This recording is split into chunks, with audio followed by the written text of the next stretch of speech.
Good. Yep, pre-banter I while I'm just tweeting. I just finished killing the big fish, and Fish.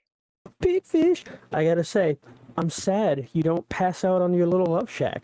You take a nap in the Love boat now. Shack, baby, Love Shack. Don't spoil everything for people. Of course not. Spoilers. There's no love shack. No Love Shack. 0 out of 10. Remake bad. I gotta say though, I'm playing in one of the deluxe edition outfits, the evil one. It looks really good, but the rest of the outfits look really bad. This one looks cool because you've got like glowing red eyes. The outfit looks like something out of DMC. You look kind of like V, but less twinkish and more Leon-ish.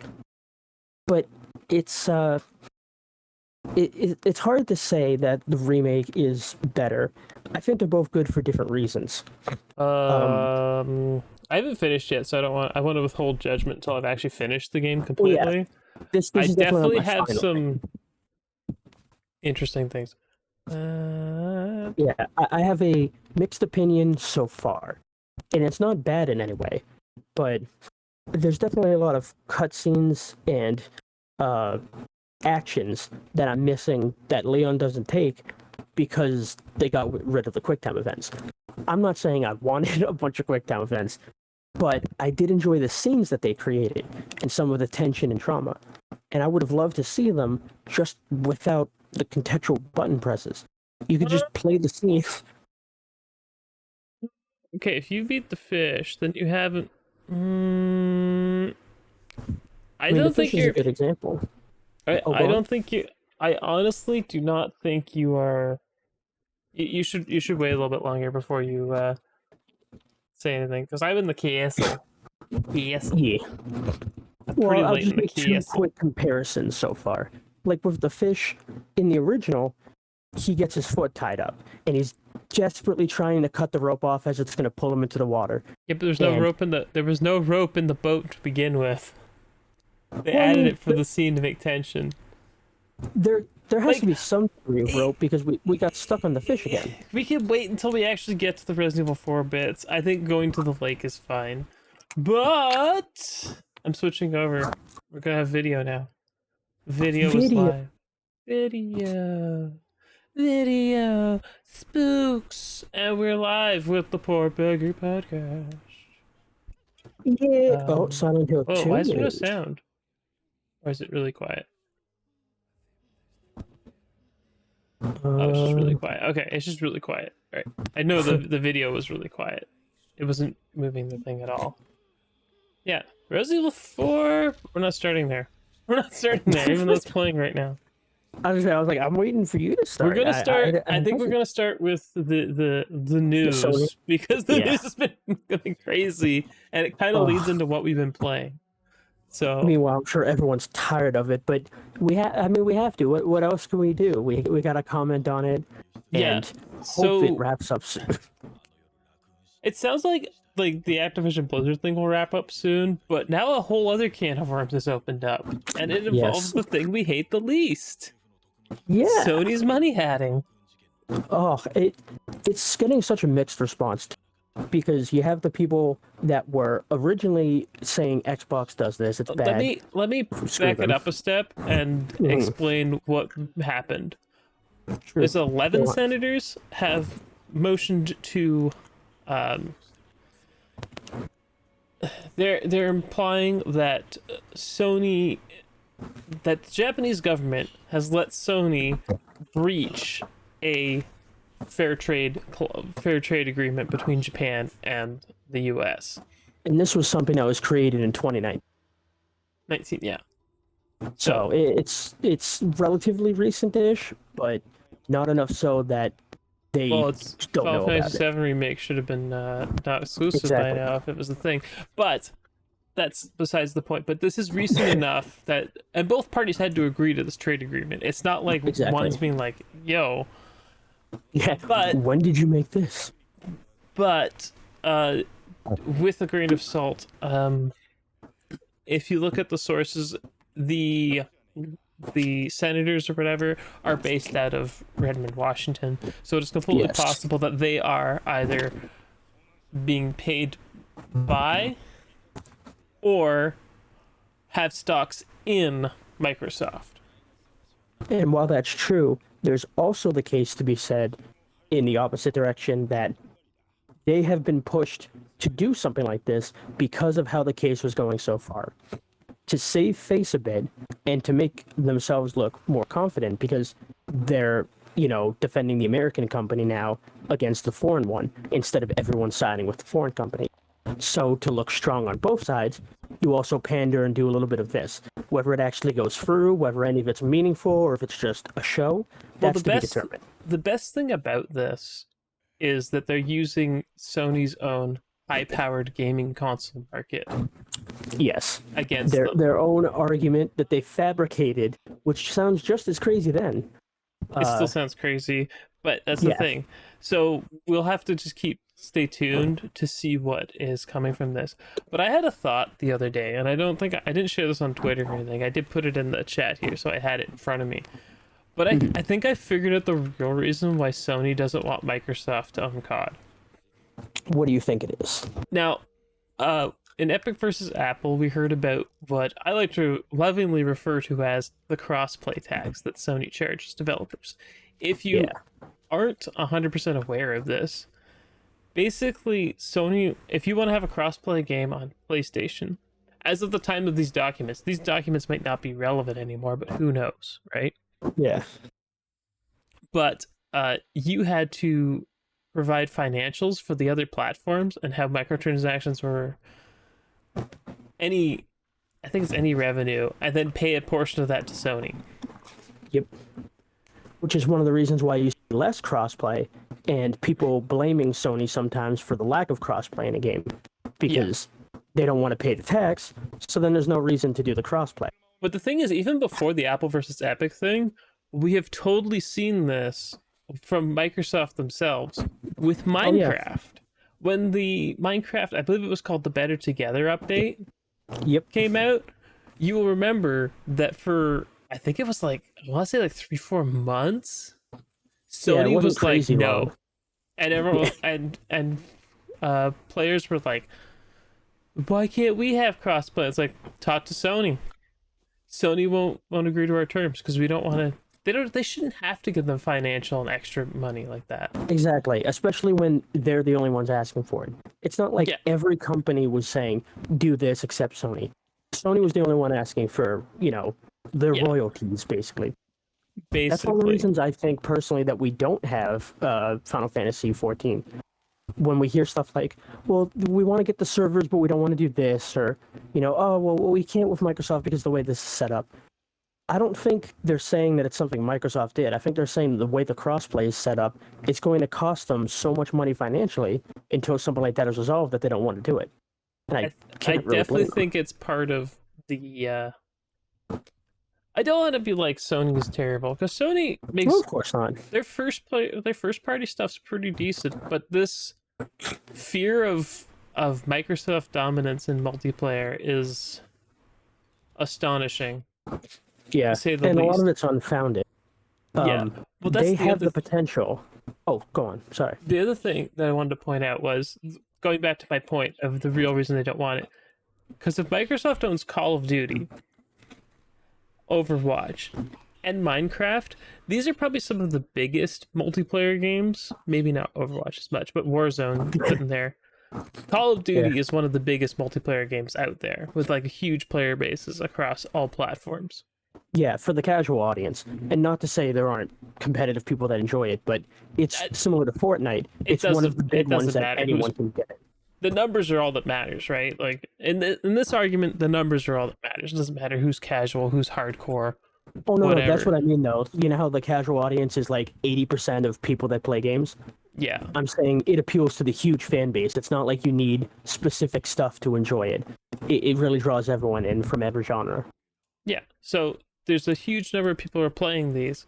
Suddenly, Microsoft has, I don't want to say a monopoly, but has a lot of power and say in multiplayer gaming. Yeah. And how crossplay should be. I see their fear, but at the same time, they've done the exact same thing, but for single player games. The way they've money hatted certain games to keep certain franchises on there, if you want the best single player game experience, for the most part right now, you have to have a Sony console. Granted, because of that, it's shifted to multiplayer being huge on the Xbox. Nintendo and PC being its own thing for the modding community and Nintendo games. But I feel like for, Microsoft was always about, like the Xbox was kind of always about multiplayer yeah, co-op it's always been more experiences. community based. Like starting with Xbox Live, the little avatars playing together, one Yeah, versus 100. it's always been stuff like part that. of the Xbox DNA. We Exactly. can say. So I mean, even the original Halo, that was about LAN parties getting together. It was always a focus to yeah, have a it split had screen. people might not remember, but Halo was not always online. Yeah. So Sometimes you had to punch the person in person when you got mad at them for running you over in the Warthog. yeah, so Just the send them fact a that it message. well, it was like unheard because LAN parties were not a thing that didn't happen back then. Like PC had them for sure, but Yeah. yeah, System Link was also very unheard of back then. yeah. I couldn't think of a single other console that had System Link.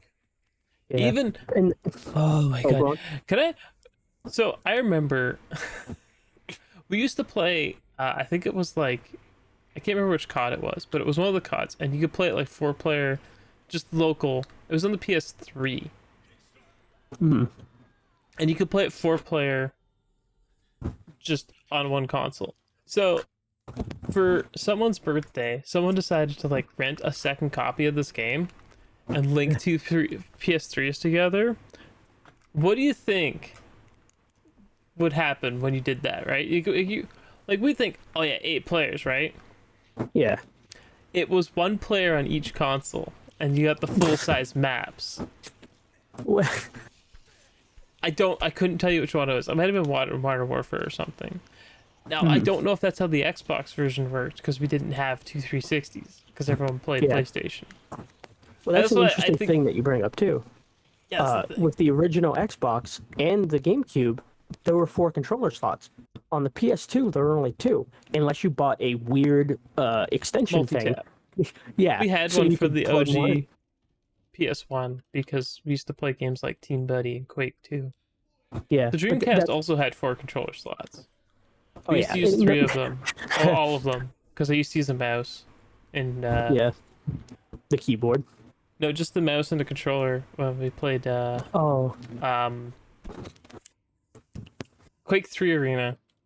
That Quake 3 gotcha, Arena for the port game, on Dreamcast was sick. there was a lot. I feel so bad for Sega with the console stuff because there was so much potential with what they had. Yeah, and we remember brought up typing of the Sega, dead? and then I remember who pushed them out of the market. Yeah, it's our good buddies.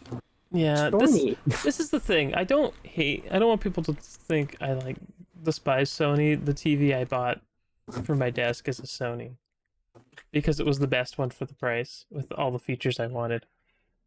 Yeah, But it's one of these things where it's just I wish they would try and compete more fair instead of being like a complete yeah. ass. Like it's one thing to get stabbed. That's fine. It's gonna happen on both sides. But at least have the decency to look me in the eye when you do it and not in my back. Because that's what and I'm not saying I hate Sony either. I've had a lot of their products. But I've been burned every time. When I had the PSVR, they stopped really supporting it and doing much with it. I had multiple PSPs. Well, they kind of killed that off too, and they let some hacks happen. And their customer support, I wanted to like because I have a I have everything PlayStation besides a 3 and a 5. So I have a 4. I've had to use customer support because I got hacked because someone wanted my Netflix. Their excuse was that, well, since he's not stealing anything from you, he's just using an app you have, we don't really have a reason to block him out. This was someone in a third world country that was just bumping my Netflix. And I've just want, for security reasons, obviously, no one else on my account. It took a month and a half of arguing with the customer support for them to remove this person.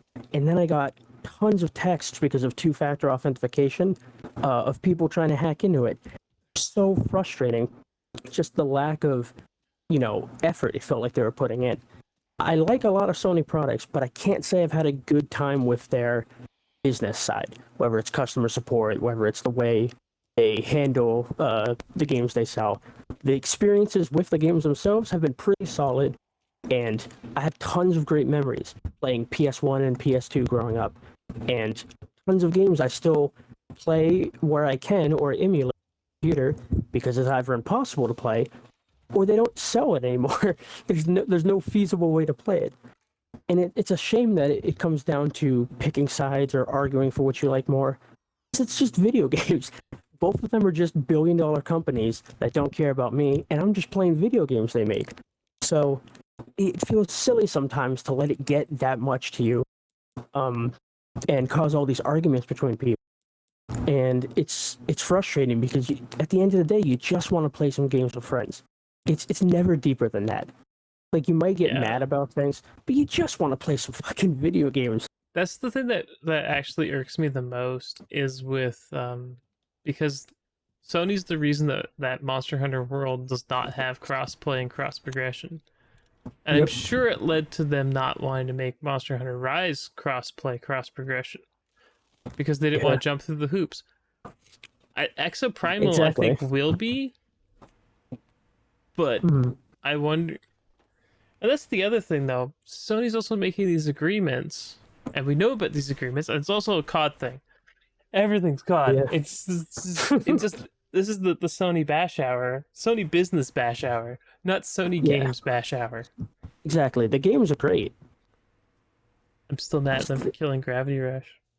Well, that's the thing. I don't like the way. anyway, I'm gonna go completely crazy here if I don't finish. Sorry. It's no worries. But there's a existing deal with Call of Duty right now. So if you mean the marketing one? Yes, with the marketing deal with Sony. Gotcha. If the deal closes tomorrow, right, and Microsoft gets access, they cannot add the games to Game Pass. Because there is a clause in the deal about that. Which is crazy, specific, and fucked up. Yes. I don't know, I couldn't tell you exactly what it says, but they have confirmed that it can't happen. And I've heard it in legal documents when they were in all the stuff that's been public, is that they're like, well, we couldn't add it to when the merger closes anyway, because of this pre-existing agreement that we have to honor until it's done. Yeah, which they have done every time. Yeah, I was going to say, Microsoft has honored past commitments when they get these companies, regardless of if it was reinforced or not. Like, even if they weren't, in the requirements to do so, they still did so for the customers on both sides.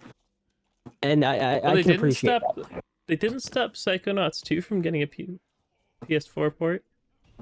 No, that's what I mean. Whether it's something that they could have stopped and didn't, or whether it's they just kept supplying the product anyway. They've definitely honored their past agreements before they got these companies. And then the people who are gonna tell us, well, Redfall's not coming to PlayStation because the thing is that kind of thing makes sense because you get bought out.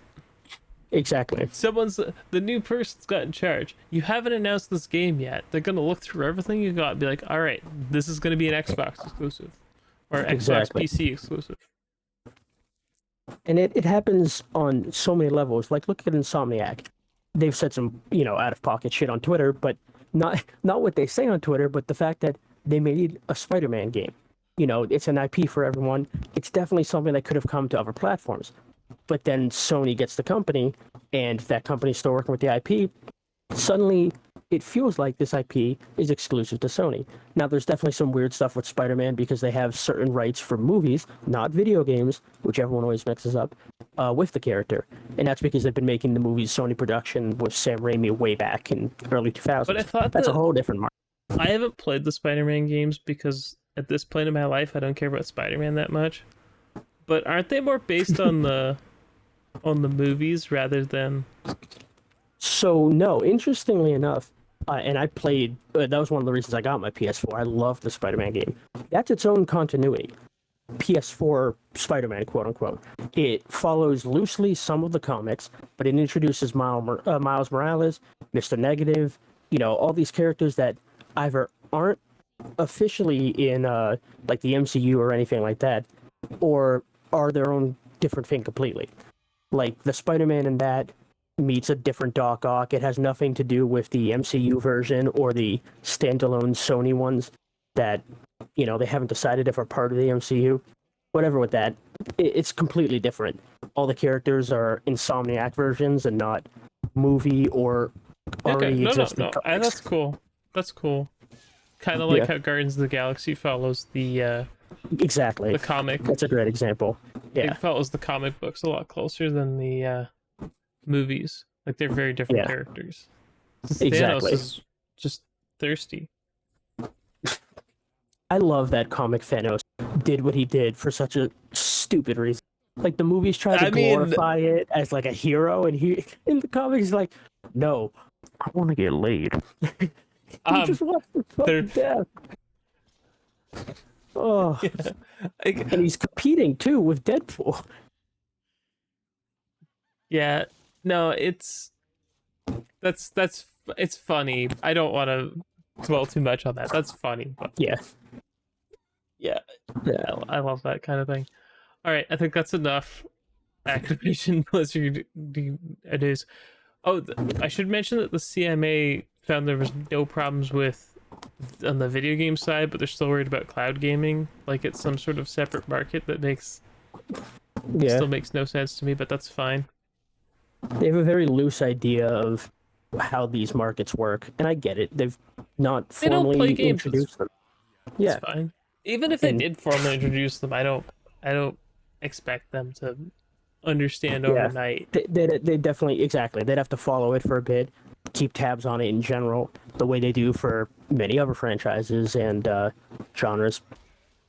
For some reason, video games are just not taken as a serious medium for certain people, which is fine. I mean, I don't care. It doesn't affect me, and it's kind of nice that it's still more of a free-form art instead of monopolized by all these companies commercializing every little thing, like the Oscars and Grammys, for example. They feel so. We're trying though. Yeah. Okay. I don't want to. I gotta stop with these spice takes. I gotta make people be like, what? Spice takes. But yeah. The one Jeff fan watching, like, hey. Look, I have nothing against Jeff Keighley and his things, but I feel like he is just a little bit of an egotist. Yeah, and it's not that he's a bad guy, but he has a very punchable face. I don't care about the punchable face. That's not what I'm talking about at this point. I know. I'm just talking about his necessity to have like his name on everything. Exactly, the way he carries himself, whether he realizes it or not, comes off, with that vibe. Yeah. Okay. Enough Keighley, enough stuff. Let's talk Diablo 4. Your favorite segment so far. Oh my god. All right. I switched to Diablo 4 footage for people so they have continuity here. Would you like to start because you have a lot to say? No, I'll let you start. Tell people how much what you like, what you don't like. I had a really good time. I played the beta not for the week, just for the weekend. I hadn't pre-ordered it yet. I wanted to wait and see. And it left me with a really good impression of the game. There's definitely some things I'd want to fix, but I liked what I played, and I completed almost everything the beta had to offer. Completed the first act, got to the level cap, really explored the class I played, Sorcerer, mixed and matched a bunch of stuff, did all the side quests, and explored all the locations. There's definitely a lot of new features that I appreciate, enjoyed, but there's definitely a lot missing, too, from free that I enjoyed. I'm hoping they take some of that feedback from what happened in the beta and tweak and fine-tune things a bit, but I had a good time with what I played, and I did enjoy it more than I thought I would. I won't say I went in with negative expectations, but just so people know, you played on Xbox, right? Yes, I played the entire thing on my I didn't have any frame dips or anything. The one thing I did have was lagging, but that was due to the servers exploding because so many people played. And it got better every day that it went on. And I think that's because less people were playing. I assume full release will be a bit better. I'm not going to speak for them. And I'm sure launch week is going to be rough. But the only problems I had were when the server was so big that it was exploding. Besides that, gameplay was perfectly fine, and performance was incredible. I was surprised at how good this game looked, especially with the cutscenes and the way they handled things. It wasn't just you stare at someone from above. Sometimes it would cut to a first-person kind of view. Sometimes it would focus on characters and move around in ways that we haven't really seen in a Diablo game.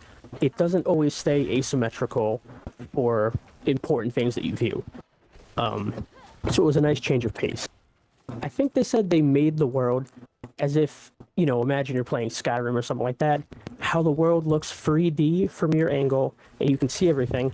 I believe they said that's how the world is and functions. We're just looking at it from an asymmetrical point of view.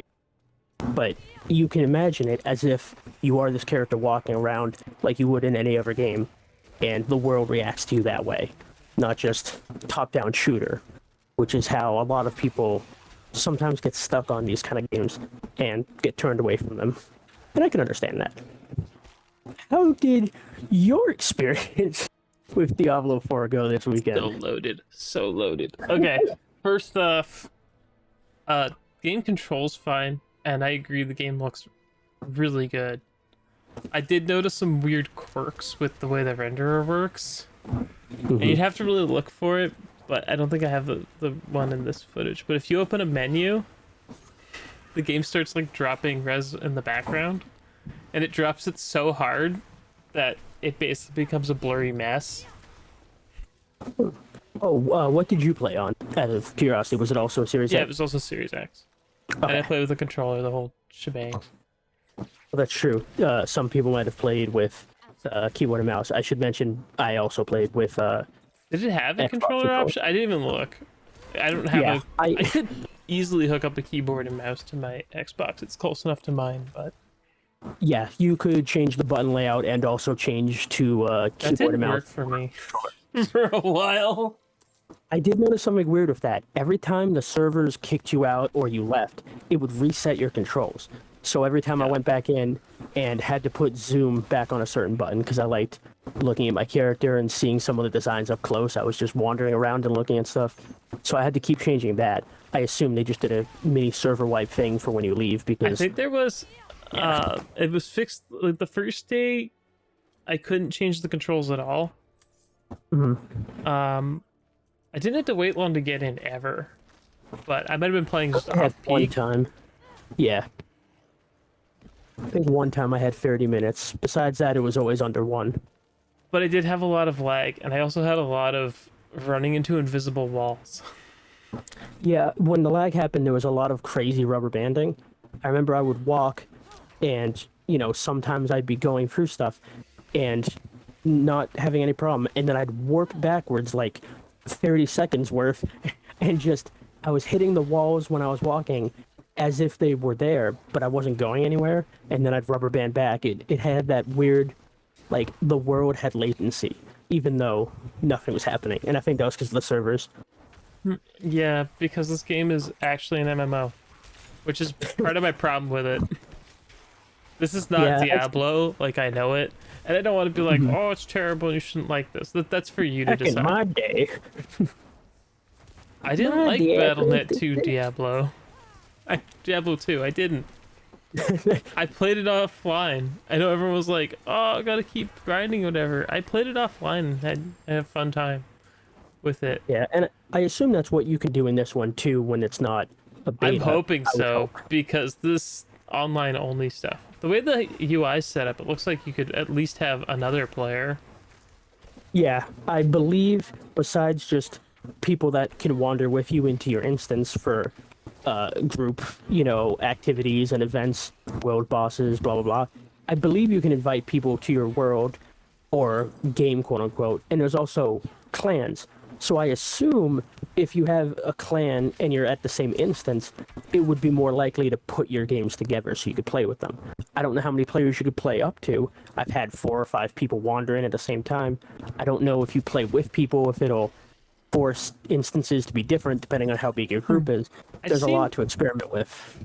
The thing with the instances and whatnot and the always being online, it's not like it'd be like, oh, Diablo shouldn't have had this. Like, Diablo 3 flirted with this idea a bit.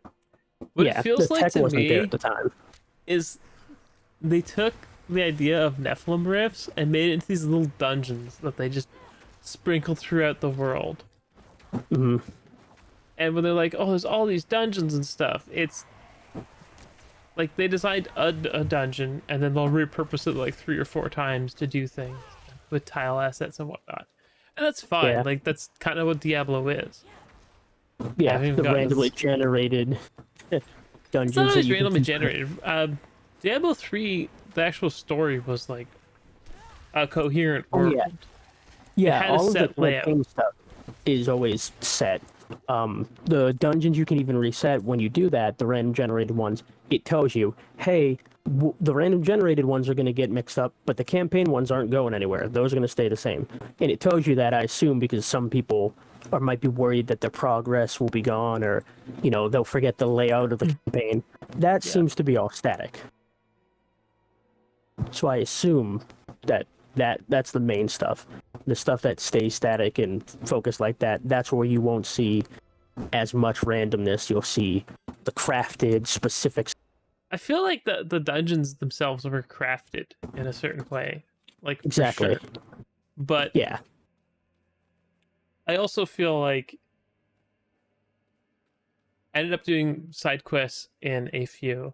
Now, you didn't run into difficulty issues like I did, which is weird.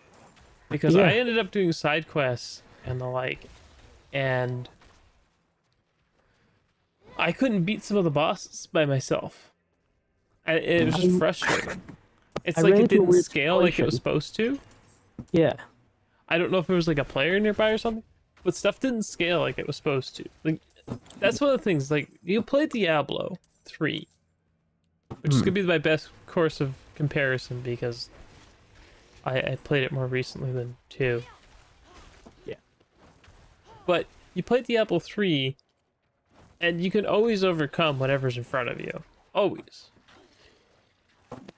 But this one, I had this issue where stuff was just too tanky. Like, just too much health.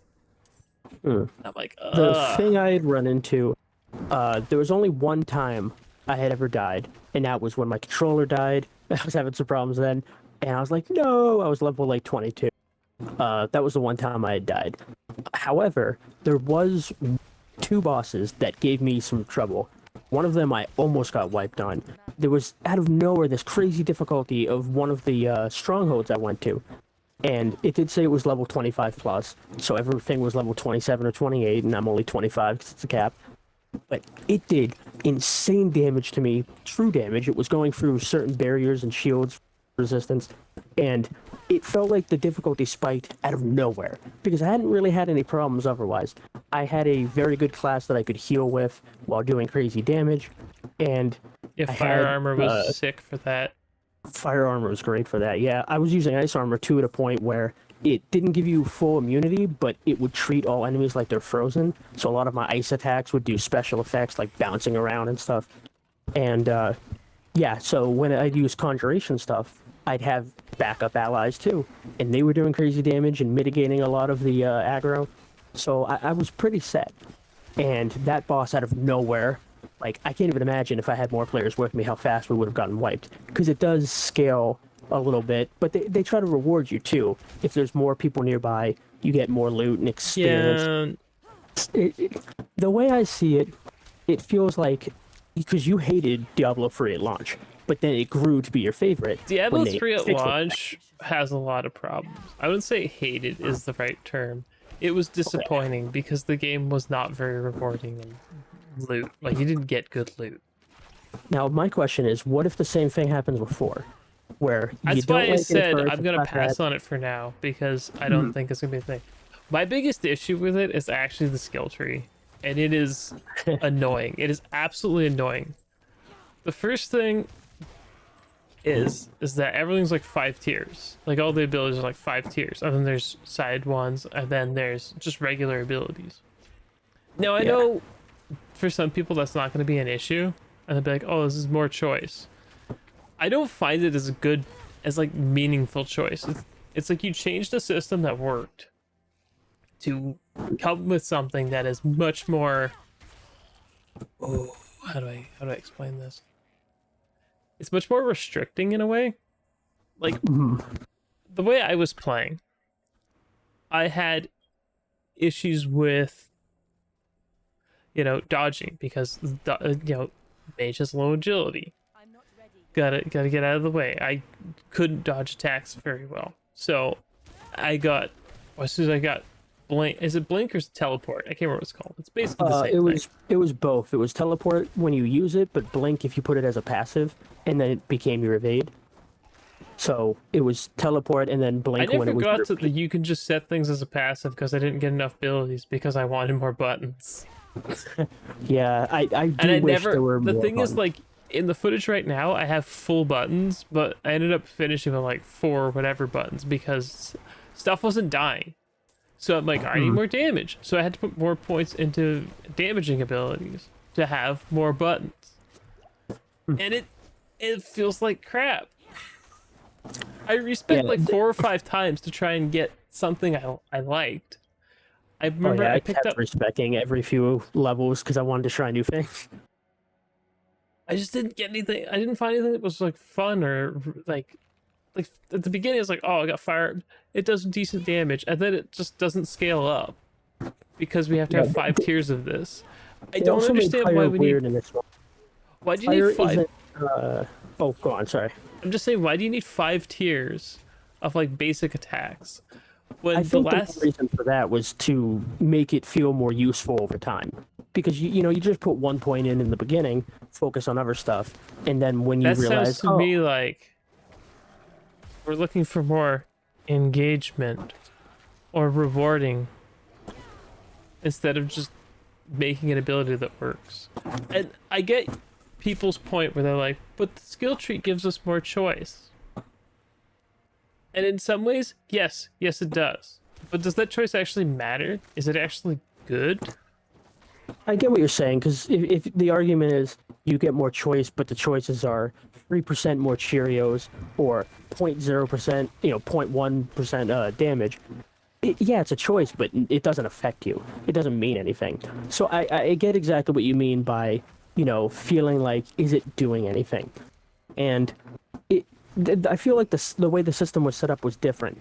Like, fire didn't seem to do a lot of damage. It was damage over time. Yeah, and I'd burn things and walk away, like kite them, and I'm fine with that. Like that's kind of how I play the game. You can see the health bar too. If it was enough to kill them, or how much damage the burn would do, it was like a darker shaded red.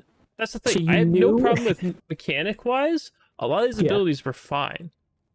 Mm-hmm. It's the way the skill tree is. I feel like you could definitely fine-tune that. I think you could have a cross between the old one, because like passive runes are gone and now they're just in the skill tree. Like I noticed glass cannon was tier 3 or something, and it had 3 tiers of skills. And I'm like, oh my god, just why? I see both sides of it, because on one hand, I hated in Diablo 3 when you wouldn't get to choose what happened when you leveled up. I would be using certain skills that I really enjoyed on a character and hoping I get the rune, and then I'd look at the rune, I'm like, well, I'm not going to get to use this or try it for 26 levels. I'm going to unlock a bunch of shit I won't use on skills I don't have equipped because I don't like them, but then, I finally get to the stuff I do like, and it's fun again. I was mixed because it was a great game and it was still fun, but I didn't like the randomness. I liked the variety it gave you. Was set up in a particular way, but I feel like you could alleviate some of that with choice. The thing was that some of the runes were arguably way better than others. Yeah, and I totally get why you'd want to stack that between higher levels. It feels like the way they did it was you're supposed to grow a little bit each time you level. But because of that, it really limited the play styles you could do because everyone grew the same way, everyone had the exact same skills. I remember my entire group Having the played. exact same tools in the toolbox does not mean that everyone plays the exact same though, and that was Oh, that yeah. was like the big thing when they reworked legendaries.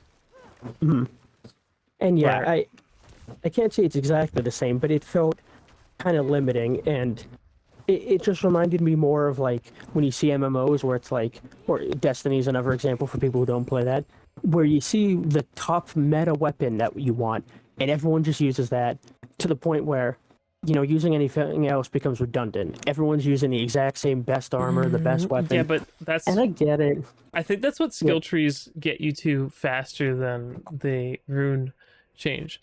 Because that was the thing about 3 when they added I think it was like after Reaper of Souls, and they added the huge amount of legendaries and things that just changed the entire way things worked. Like I remember and they said using they're like doing that molten mix, too. shoes, and Yeah, it's like, they oh, said when you get to the fair difficulty, the one that introduces mythics, they add specific abilities to every class, so that way there'll be new play styles and stuff. Which frustrated me because I'm like, that sounds fun. Can I do that? And they're like, no, you don't get to reach out of the beta.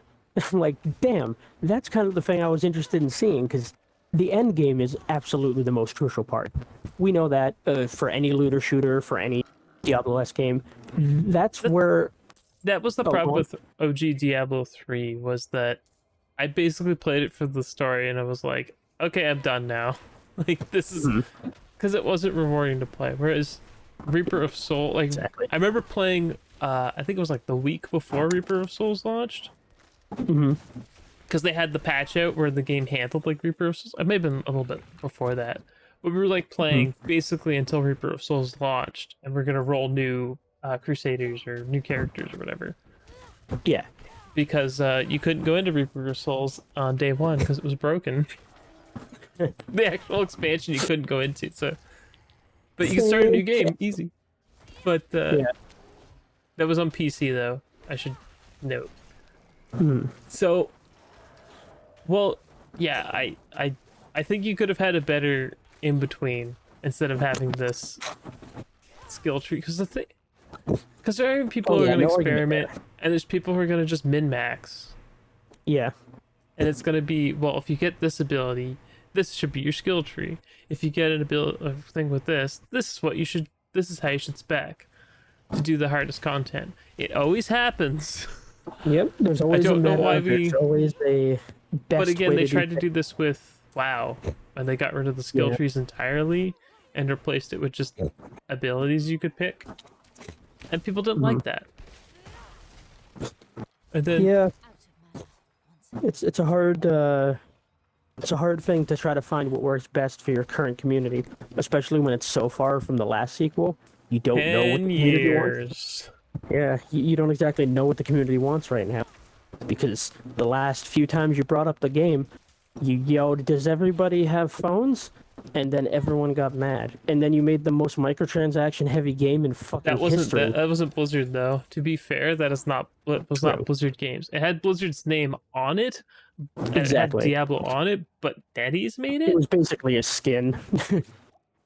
Yeah, it was a skin of a pre-existing game for sure. Yeah, and while they didn't do it, what I mean by that is the face of Diablo, quote unquote, has been worn by a couple of different things, to the point where it's been a while since anyone knows what Diablo really is. We've had a remake of 2. We've had a different version of 3 with Reaper of Souls. We've had a port to the Switch. So the community has seen recent-ish stuff, but they don't exactly know what they're gonna do with this and how It they're gonna feels handle more it. like a hodgepodge of like 2 and World of Warcraft to me. Yeah, But I with totally this get what you're really saying. cool new graphics engine. Like The the game graphics is engine definitely gorgeous. saved it. Yeah, because regardless of the gameplay, it's a gorgeous game, and that's going to And the be file enough size for some people. And the file Oh size. god, yeah. Oh my god. What was it? That's the cost 76 of fidelity, gigs or kids. something? It was almost 70 gigs. Yeah, and that was for the beta. Oh, that's right. And It the thing shrunk. is, I think Diablo 3 is only like 12 on Xbox. It's definitely much smaller. Although I remember it being bigger and then getting smaller. I don't know what happened. Maybe they just didn't compress it well in the beginning. Honestly, I couldn't tell you for sure because I bought it recently. Oh, there was a bug with it. Remember? Because it would load because it loaded the. I remember now. I need to explain that. I forgot. Oh yeah, go on. But when you had a Series X, you didn't get the 4K textures or whatever, so it would have been smaller because you didn't have that. It took a while for them to fix that, actually. Yeah, didn't it take like 6 months or something? I don't think it was 6. It might have been 3. But Yeah. It's hard to remember because back then it was still on the 360 and soon the One. It was almost like a launch Reaper of title. Souls is 28.8 gigs for the Ultimate Evil Edition. And now it's more than half that. Well, it's less than half that. They cut off more than half that. I think Diablo 2 was only like 12 or whatever gigs too. But that is that. Yeah, but I mean, they had to make it smaller to I also be able to miss run stuff like the thing is like dimensional speed's gone. The game feels slower. The cooldown on I understand why there's a cooldown on the dodge, but it also feels like it's used that. Yeah, because it didn't have a cooldown on console. But the thing is, PC didn't have dodge before because they were different games. Yeah, more or less, and that's Diablo 3 on console and Diablo 3 on PC are different. Yeah, they're mostly the same, but they're different. Yeah, I wouldn't say they're different games, but the experience and the way you play is absolutely different. Yeah, well, the inventory, and that's absolutely different. And that's another thing that bothered me about this game. The menu. The skill tree menu is mouse driven, but you're using a control stick. Yeah, I feel like a lot of inventory is fine. Frustrating. Yeah. You see, I got one legendary. That's the only one I got the entire beta. I can't believe that. And I only say that because I was soaked in those things. I made sure to have one in every slot, and because you can upgrade your rare stuff into it too, just by adding a legendary aspect. So I would roll with the oboes to get a really good one, and then I'd just find the best rare thing I could and put my favorite aspects on that, which was expensive. Can I also comment about the potion thing? Because I think I haven't touched it yet. The potion thing was also weird. I don't mind it having charges, and you pick up more charges as you go. Because like health globs were a thing that dropped, and you didn't always use them. Exactly. In Diablo 3. I always hated that. I felt so bad to just leave it there. Well, we just suck it up regardless. But I think the Nephilim orbs you sucked up, but I think the health you just left unless you needed any. I think for sure, but more or less, what I don't like about the system is that it's another upgrade path. It's another like engagement tier. It feels like they were checking boxes and not making something meaningful. The reason I'm mixed on it is because I was glad it got better because it did a static heal and then it did a percentage heal over time. And I get why, if they make it instantaneous, you can kind of cheese your way out of certain, things. You get down to 1 health and you drink a potion and boom, instantly fixed. Well, you can get a better potion in 3. They added that later. Yeah. And I guess people like that idea, but I think the problem I have with this is it's like arbitrary busy work. Like, make sure you grab the stuff so you can upgrade your potion later. Oh, you leveled up to the threshold. Now you need to upgrade your potion. Well, the funny thing is, I didn't even remember to do that for the second time. I leveled it up when I hit level 10. And then I was like level 24. Yeah, I was like level 24, and I barely noticed that I had more health and stuff. And I go, oh yeah, I should grab the new potion.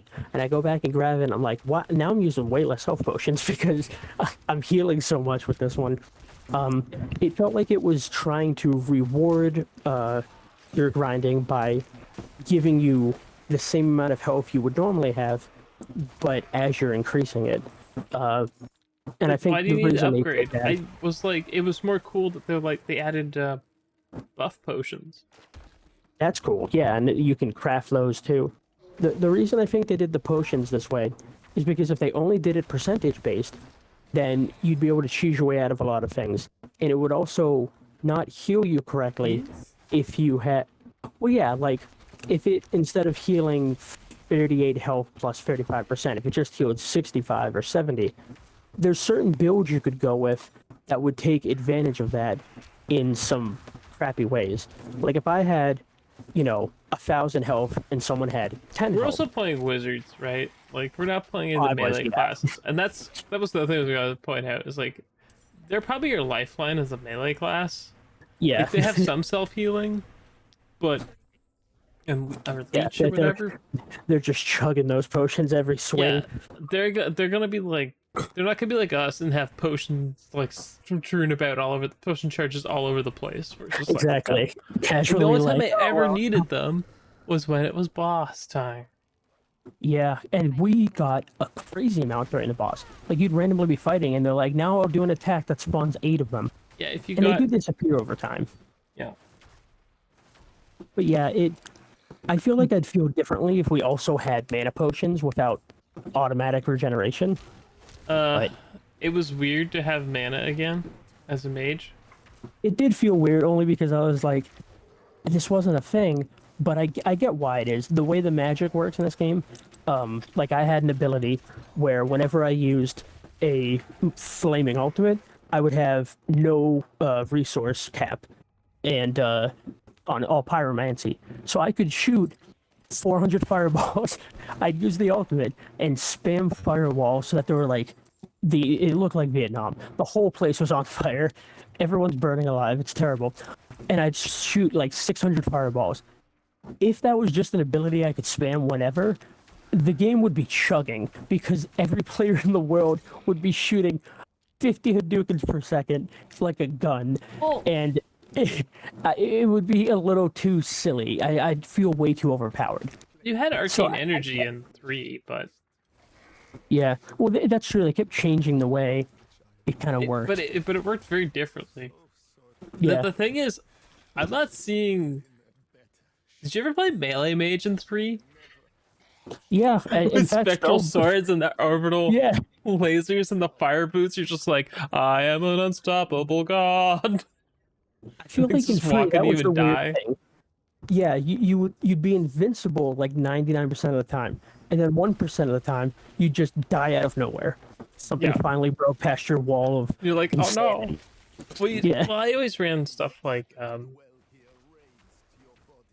arcane orb, because you could get to orbit you, so they die Yeah. if they touched it. You run into people.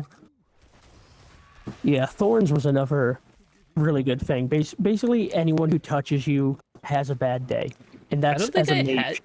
Can mage even really stack thorns?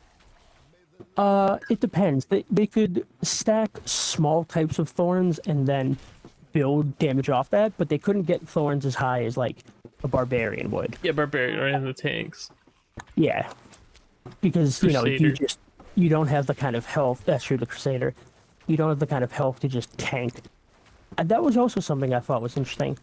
It felt like there were fewer classes than ever. It still felt like we were hitting a lot of the good stuff, but I didn't see a Crusader type. I didn't see a Oh, monk I type. have a comment from the girlfriend. She was very disappointed that there was no boob slider. I mean, as a fellow made of culture, I see feel her pain. I mean, The character she was is a cute. well-endowed woman, so you should want. That's what I mean. It's like if you wanted represent in a world where it's like representation or whatever, it just seems weird omission.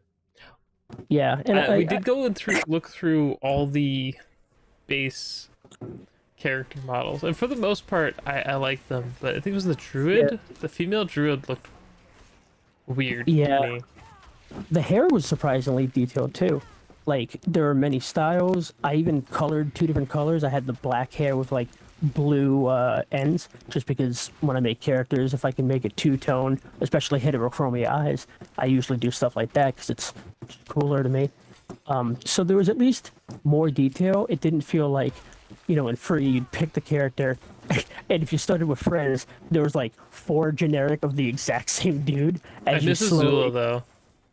yeah, the, I was like, I'm not playing Azula anymore.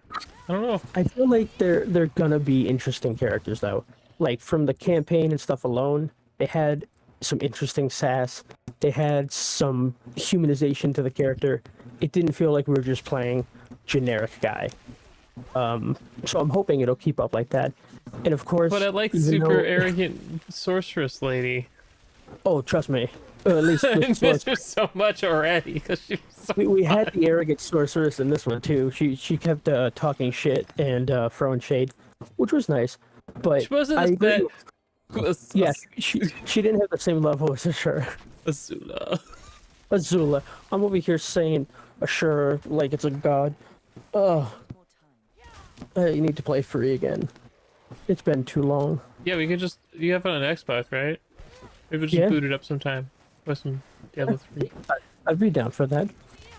Yeah, I don't have like Paragon levels or anything on Xbox. I haven't beaten it on Xbox, but I have played it all over the place. Yeah, and that's something else that was in the beta that we couldn't get access to, but I'm interested to see how it works. Well, Torment When and you, Torment levels were you could see them, but they weren't there. yeah, the I also didn't difficulty like the level it's like was weird with that. the, I the, I go agree. ahead. When I jumped into Diablo 3, I was able to go on Torment 10 right away, and it was incredibly hard in the beginning because everything would one hit you, but then you got like legendaries like instantly, and then suddenly you were a god again. I don't like that they locked the difficulty behind beat the game in a capstone dungeon, and then it's recommended for level 50 to 70, so you know you're not getting there anytime soon. They want you to be Paragon already. And then the next difficulty is 70 plus. We have to beat the campaign on the previous difficulty. It seems like Torment were locked like that? I didn't really look at them. yeah, the next world level, what is it? It was something and then veteran, and then Level.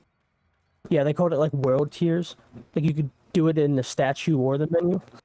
It was weird, but yeah, the world would change with you too, because on the third difficulty, mythics can drop, ancestral, sacred. Like there's 3 tiers above legendary now, but and they got rid of mythic. Mythic used to be above legendary, but I didn't see it. Oh yeah, Or if this it was, guy.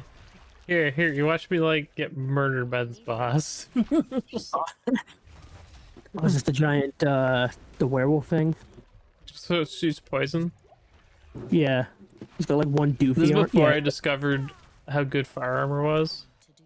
yeah. I mean, ice armor was good for I didn't have fighting. any of them. My defensive was the blink, right? Oh, that's true. Oh, this guy Well- also cheats.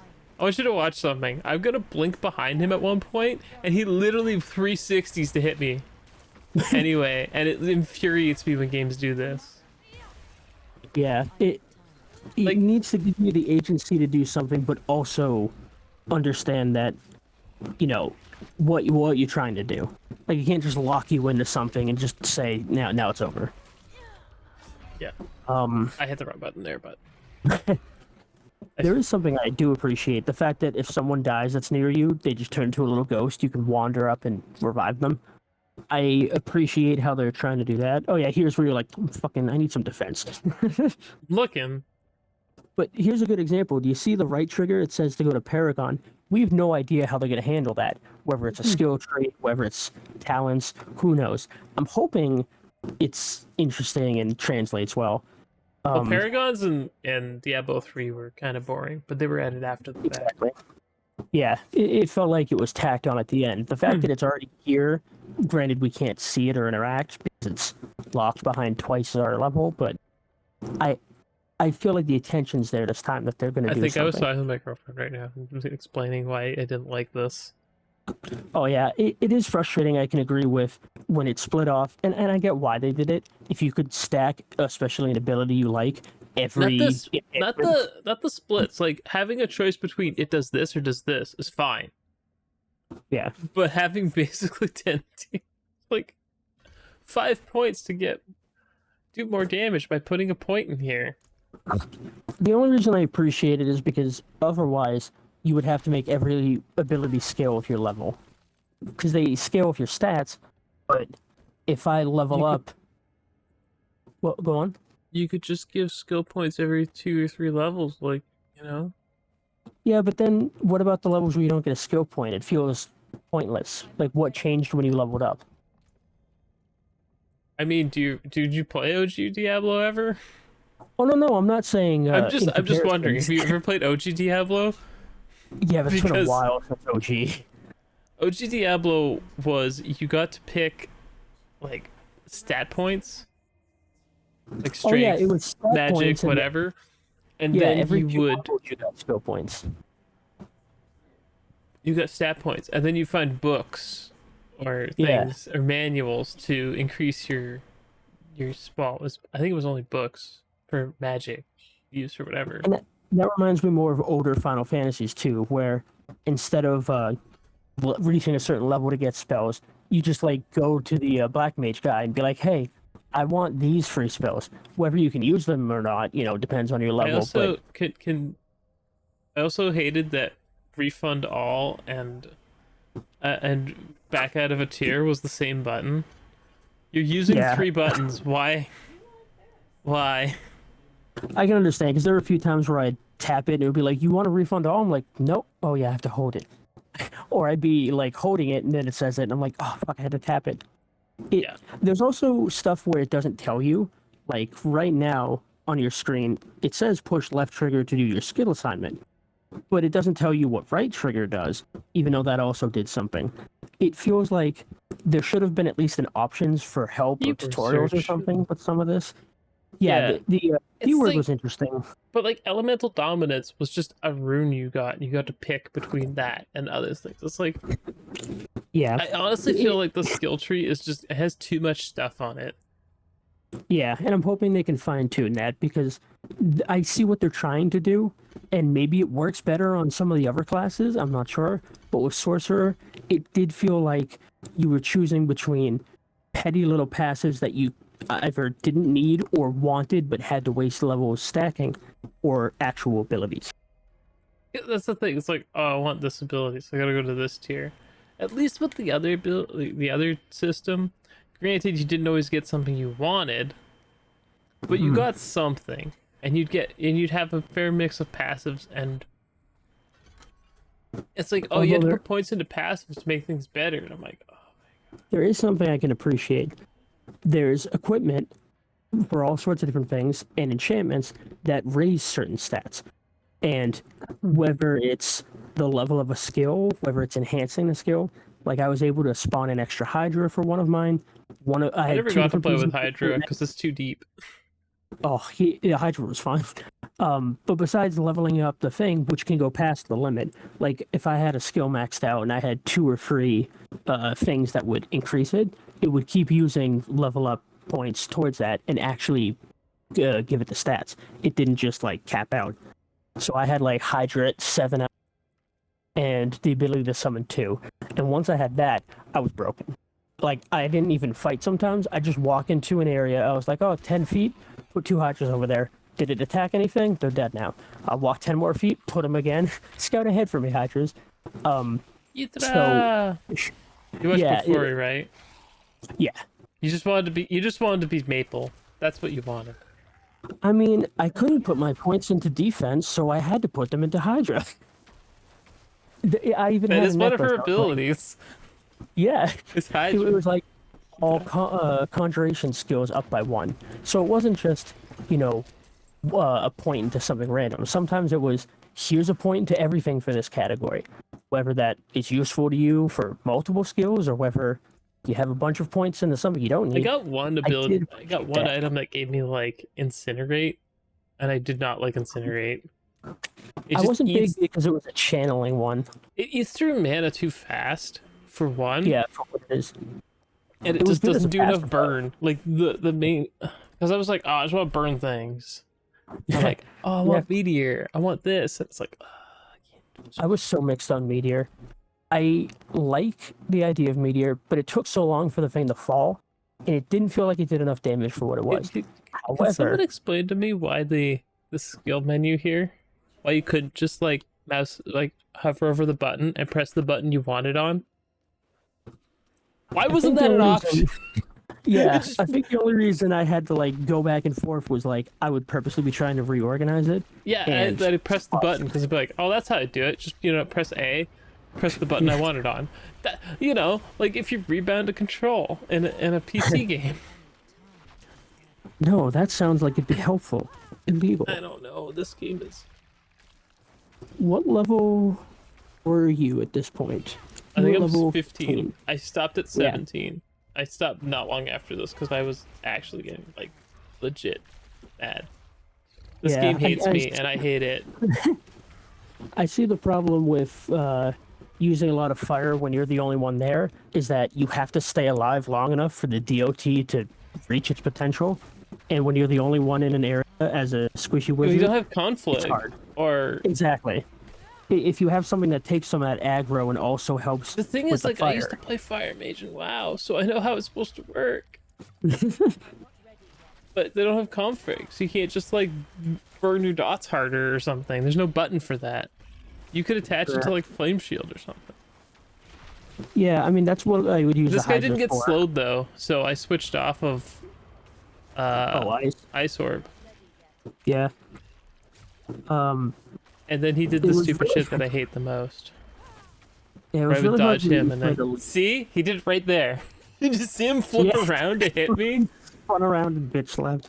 Yeah. Oh. I hate that. Yeah, I there's stopped nothing playing less. There's nothing more frustrating, I should say, than when you do an input and the game, instead of rewarding you for doing it, punishes you with something completely out of your control. yeah, it's like, oh, I was trying to dodge it. Oh, you should dodge later. What? Exactly. How can this guy just flip right around to hit me? Like I just It's teleport past him. Oh god, he did do a lot to you. Maybe Yeah, your armor wasn't super high. I'm not sure. it's That not was a lot. great. But this is a level 15 dungeon. We're Yeah. at the top. That's why it was like, is this just an MMO? They just want me to like party up with people? That's what I thought was the problem was. It's like, oh, I just need more people. And I'm like, fuck it, I'm done. I definitely didn't run into that. There were points where I'd meet people for like world bosses and stuff, but there was never a point when I was like, I need backup. Except for my Hydras when I was like, I'm gonna make backup, and that would draw aggro away. I I probably could have partied with random people, and I'm sure it would have been fun, but I was trying to enjoy the beta strictly as single player, just to see how it stood on its own, because I feel like hanging out with people, world events, that's going to be a lot of post game or post campaign. Kind of like how Destiny, where when you run out of stuff to do and you're driving around with the group of 4 people or 5 people in your instance to every little world event and then doing funny emotes waiting for it to load. I feel like that becomes a big chunk of the game when you run out of content. So I wanted to see how this kind of did its own thing before that. See, that's not terrible looking at the armor there. The It wasn't upgrade bad, and I crazy. upgraded as much as I could, but then I got something just better later, and I'm like, great. Yeah. Well, That that is wasn't legendary. And it's just, yeah. Luckily, you can turn it into a legendary. What I would do is I would take the armors I liked and melt them into juice that I could pour on the new armor. I more or less feel like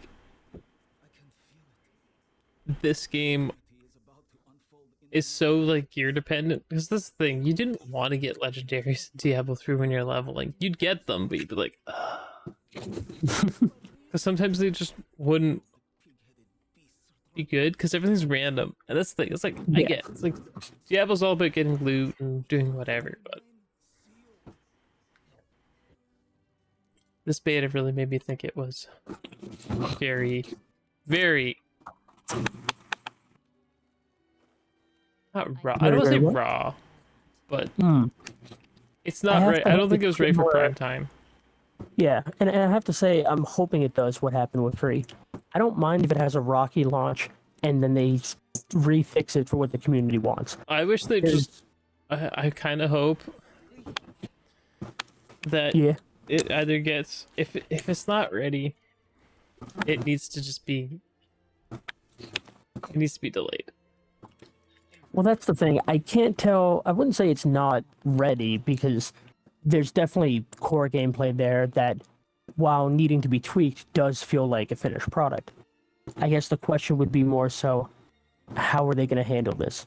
Because they could fix some things, or they could make it worse by doubling down and then adding microtransactions for things. Which sounds very Activision. I mean, it's already $93 Canadian, so.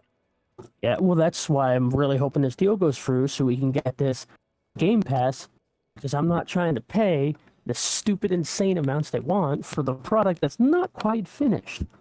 Or at Oh least yeah, doesn't I was hitting feel- invisible walls there.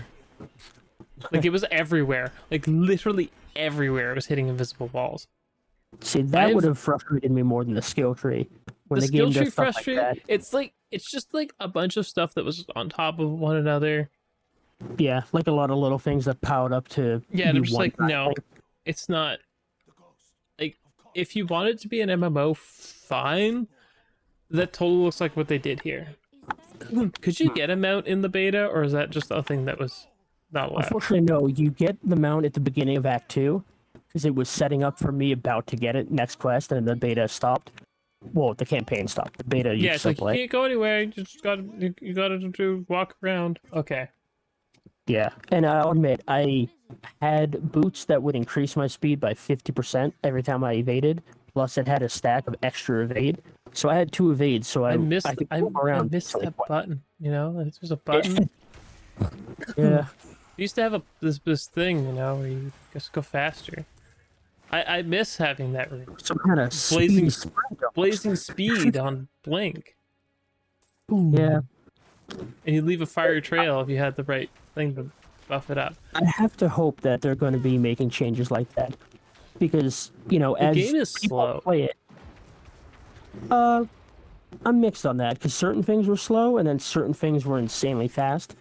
It really depended on what I was doing in a situation and what I was fighting. Once you Just start fighting movement- elites and Moving champions, around, I guess you really want the mount, but I couldn't do anything with the mount, so not having it yeah, made going it from definitely- point A to point B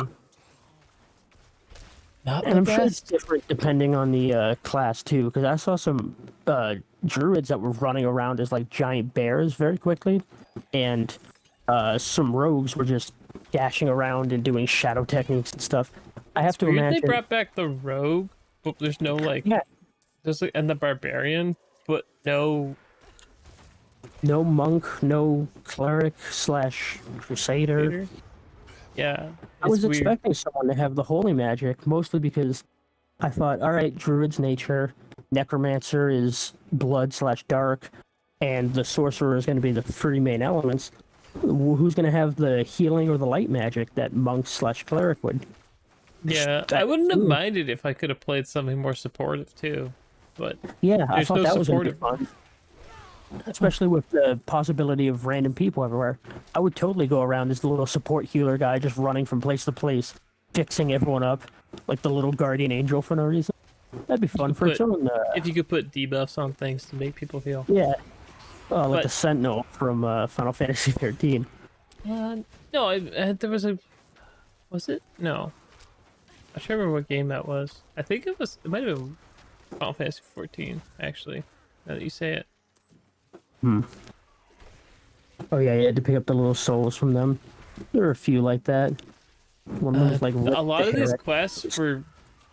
I know. I was just like, no. Some of them were like that. Some were fun. There was one where you had to save a child who was possessed and suck a demon out of him, and then suck the demon out of a wife's husband, and he escapes. You chase him to the sewers, and Please He's tell me what like- apparatus you used for that. I'm was a sorry. I'm sorry. holy I'm challenge I'm just busting your ball. and love. Yeah, I know. But it was an interesting side quest because the characters remembered you, and there were 3 parts to it. And by the time it finished, you had an entire story arc with some of these characters. I don't know if they'll pop up again, but it was interesting to do one side quest that involved them, and then when you did side quests later or different ones, they remembered what you did then, and they would comment on that along with the new stuff. So See- I can appreciate that part. See, I was in this like. This is when I realized what this game was doing. It's when I went into town and it's like, oh look, your side quest, and I'm looking at them like, those are blue exclamation points. These are dailies. This is an MMO. I mean, the beta did give us 35. If they're gonna give us 35 dailies, I'm gonna be in for a struggle. So I hope not.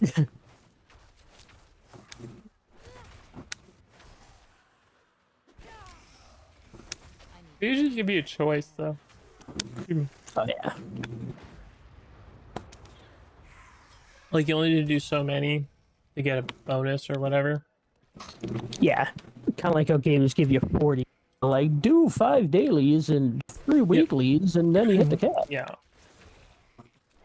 And there's that engagement crap again. Mm-hmm. And I feel like that's definitely like... going to be a point they're going to try to do lately. Rather than focus on sales, it's going to be engagement. And how many players are ongoing and playing. But the thing is, like, Diablo 3, you do stuff, right? You get to a point, and then you'd get, they reward you with items or a rift stone. And then you go do the rifts, the Nephilim rifts. And this one, they took the concept of a Nephilim rift and just made it dungeons. It's definitely hard to say too, because we haven't seen the end game. We haven't seen what they'll change before launch. It's easy to compare it to Diablo 3 because Diablo 3 is so much to take from. But it's hard to say how it'll match those things. A lot of people are like, I don't want Diablo 3 again, but I'm also not in the camp that thinks Diablo 2 was the best game ever made. Yeah, and I'm kind of in the middle where I enjoyed them both for different reasons, and I'm trying to go in hopeful for the new one. They'll find a way to prove me wrong because, you know, I was excited for Overwatch 2 also. And then they decided to remove all the stuff I was excited about and relaunch Overwatch 1 and call it Overwatch 2. It's way different than Overwatch 1, but the nuance for the outside. Hold on. Yeah, and I know they made a bunch of changes, but it felt like stuff they could easily change in a game without changing the title. No, Overwatch 2 is actually a brand new engine. It's built from the ground up. It's different. And the thing is that you'd only notice some of the changes if you play it like all the time. Yeah, I'd taken a break from it because I was waiting for, you know, the changes. I had gotten frustrated with the way they kept changing a whole bunch of characters. And when I came back, there was some nice things. The fact that, you know, there's only one tank now does mix up the gameplay. And for the most part, I like the way a lot of characters handle. So...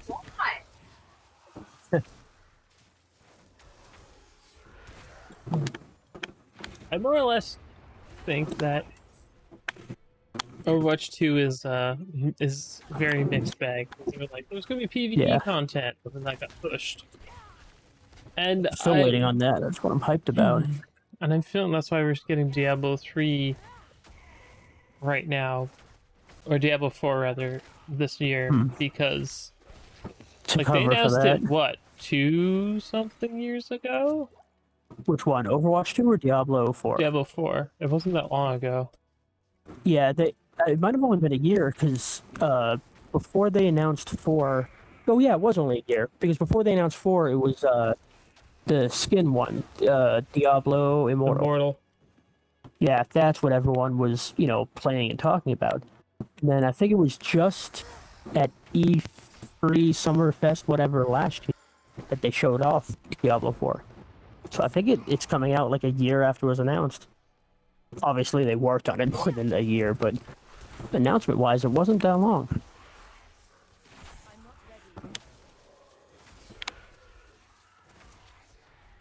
I could be wrong, but I believe it was last year at the Summerfest. Yeah, it was. Probably check. That's what I mean. It's. Was there 10 years? There were more than 10 years between 2 and 2 and 3, I think. Anyway, that's enough Diablo talk. Let's talk Resident Evil. I definitely was like, I should play more while I talk, and I had been fooling around with buying some stuff and upgrading. Yeah. Resident Evil Oh, 4! it was at the Game Awards in December that it was announced. It wasn't. So it was a few months ago. Yeah. Anyway, Sorry, I had just tried to fact check myself. Resident Evil 4. I'm not going to show anything too late. I've only got footage up till just past the lake, and then I ran out of hard drive space of recording on that drive, so I had to make space. And moving stuff takes a while off of a mechanical hard drive. I So, can't imagine. let's. We're also playing differently since I'm playing a Japanese audio. So the dead zone problem's still here. I need one of you to cut tentacles. Tentacles. Oh, yeah. I'm trying to get the flashbang thing now, but only 2 of them have sprouted heads. Just wait, you'll I get it need later. more heads. Just put down the controller. It's okay. Talk about the game. Well, we're both playing with different difficulties, so we're definitely gonna have different experience. I'm playing on hardcore right now, and it's a mixed bag in terms of difficulty. I haven't had any trouble except for chapter 2 with the dynamite guys, where I died almost 12 times. It felt like they were doing way too much damage, or you're just way too slow to move out of the way. I wish I had footage of that. I have the short videos I had shown in the group chat where you'd either get locked into an animation like kicking and you'd get killed, or the floor would be fine, but beneath you, dynamite would get thrown or tossed in, and it would kill you through the wall or the floor. And it was frustrating because you felt like you had very low agency over what happened. Like you'd be hiding behind a wall, it would still kill you. It would be thrown in between floorboards, not even in the map where you can reach anything, it would kill you. You'd be defending yourself against a horde and meleeing them away or shooting them, it would kill you. It felt very frustrating to the point where I was actually mad, like, at the game. And I hadn't felt that You way only have in a yourself while. to blame. You put it on hardcore. True. It's not like the game did that to me, but it felt you chose hurt me plenty. Yes. Or But ultra that's what violence. confused me, because I played the Mad Chainsaw difficulty on the beta. The demo, I mean. Sorry, I've been playing the beta before Diablo. I'm mixing things up. The demo with the Mad Chainsaw, and it was definitely hard, but I had fun with it. But there weren't dynamite guys in that, so I didn't experience that. And since the dynamite guys are gone, I haven't had any problems. Even the Molotov guys, because they can't kill you through walls and floors. I've been having a fun time. It's so difficult and challenging, but it doesn't feel unfair. And I was surprised to see that only because the game is crafted very meticulously. It feels very good, similar to the original. And you can tell there's a lot of love and care put into everything. So it felt like out of nowhere that one part was insanely hard, and everything else has been back to relatively the difficulty it should be. I have a feeling the game expects you to pick hardcore second, and Yeah. it works like in the OG one. You could only survive chainsaw attacks if you had a certain maximum health. Yeah. And I think that's the same thing here. You also don't have the other items that can make your life easier. Yeah. Don't want to get into that. I have some cute charms. I did the shooting gallery and I had some luck with that. I managed to get everything there. I don't know if I have footage of the shooting gallery, but yeah, I did play the shooting gallery a couple times.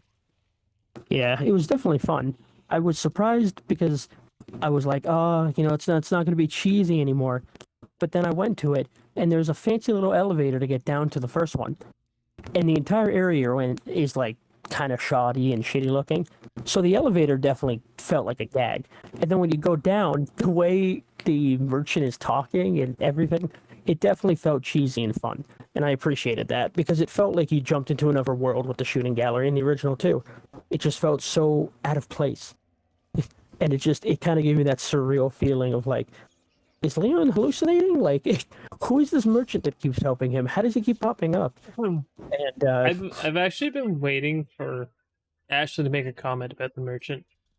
yeah, I'm hoping there's something self-aware and jokey wise, because when you're in the shooting gallery, he doesn't just say himself. Like he might sometimes be like, "Oh, I'm surprised you did this," but sometimes he's like, "Oh, we were right about you," or "We knew you had a good eye." It's like, are there many merchant guys?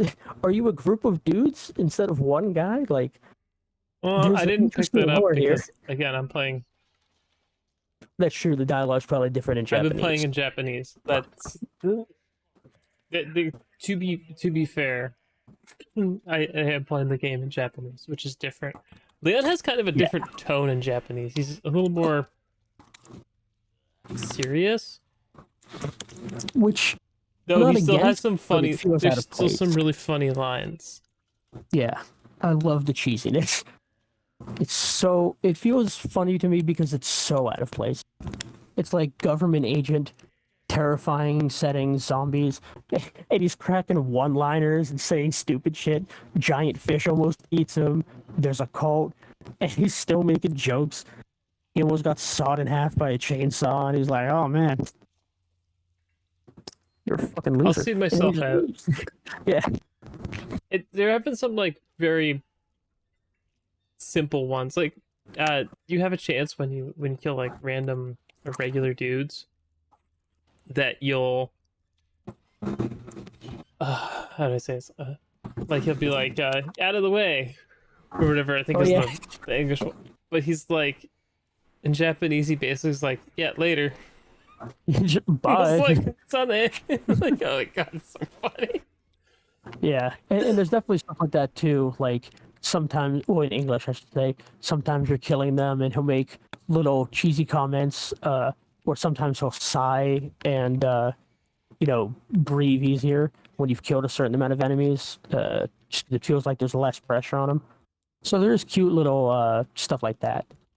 Good attention to detail too. He'll react to stuff when you walk around it or near them. Even villagers will sometimes kind of push them to the side.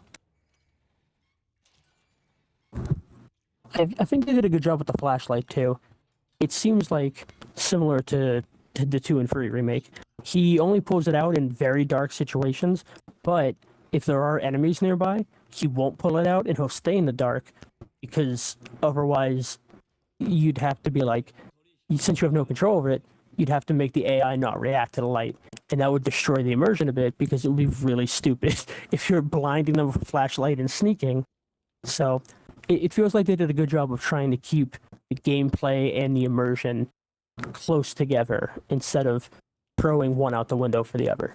Because gameplay is what's more important, but you also want to make the story have coherence and make sense, especially for the tone.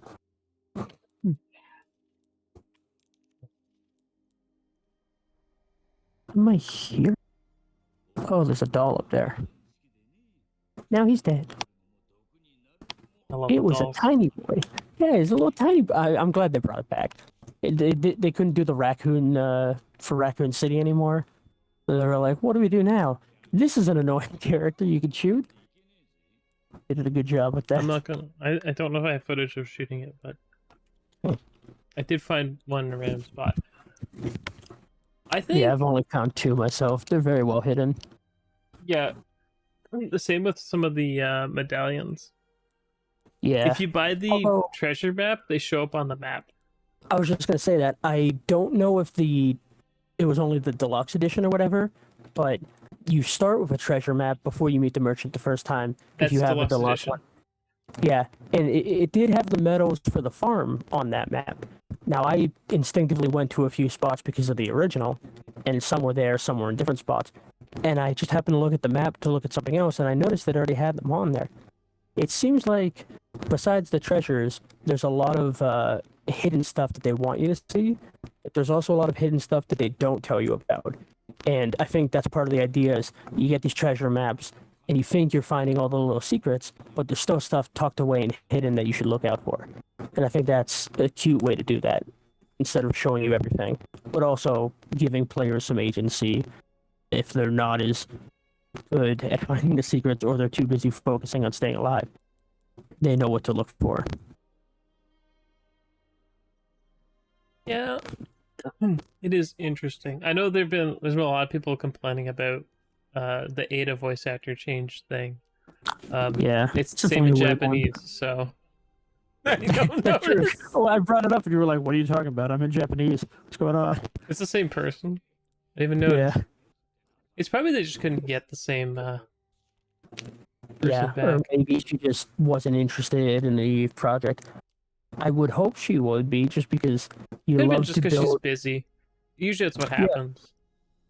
Yes, it's a shame because someone wants to work on the project. The community wants that, character to return, so it feels like the same person.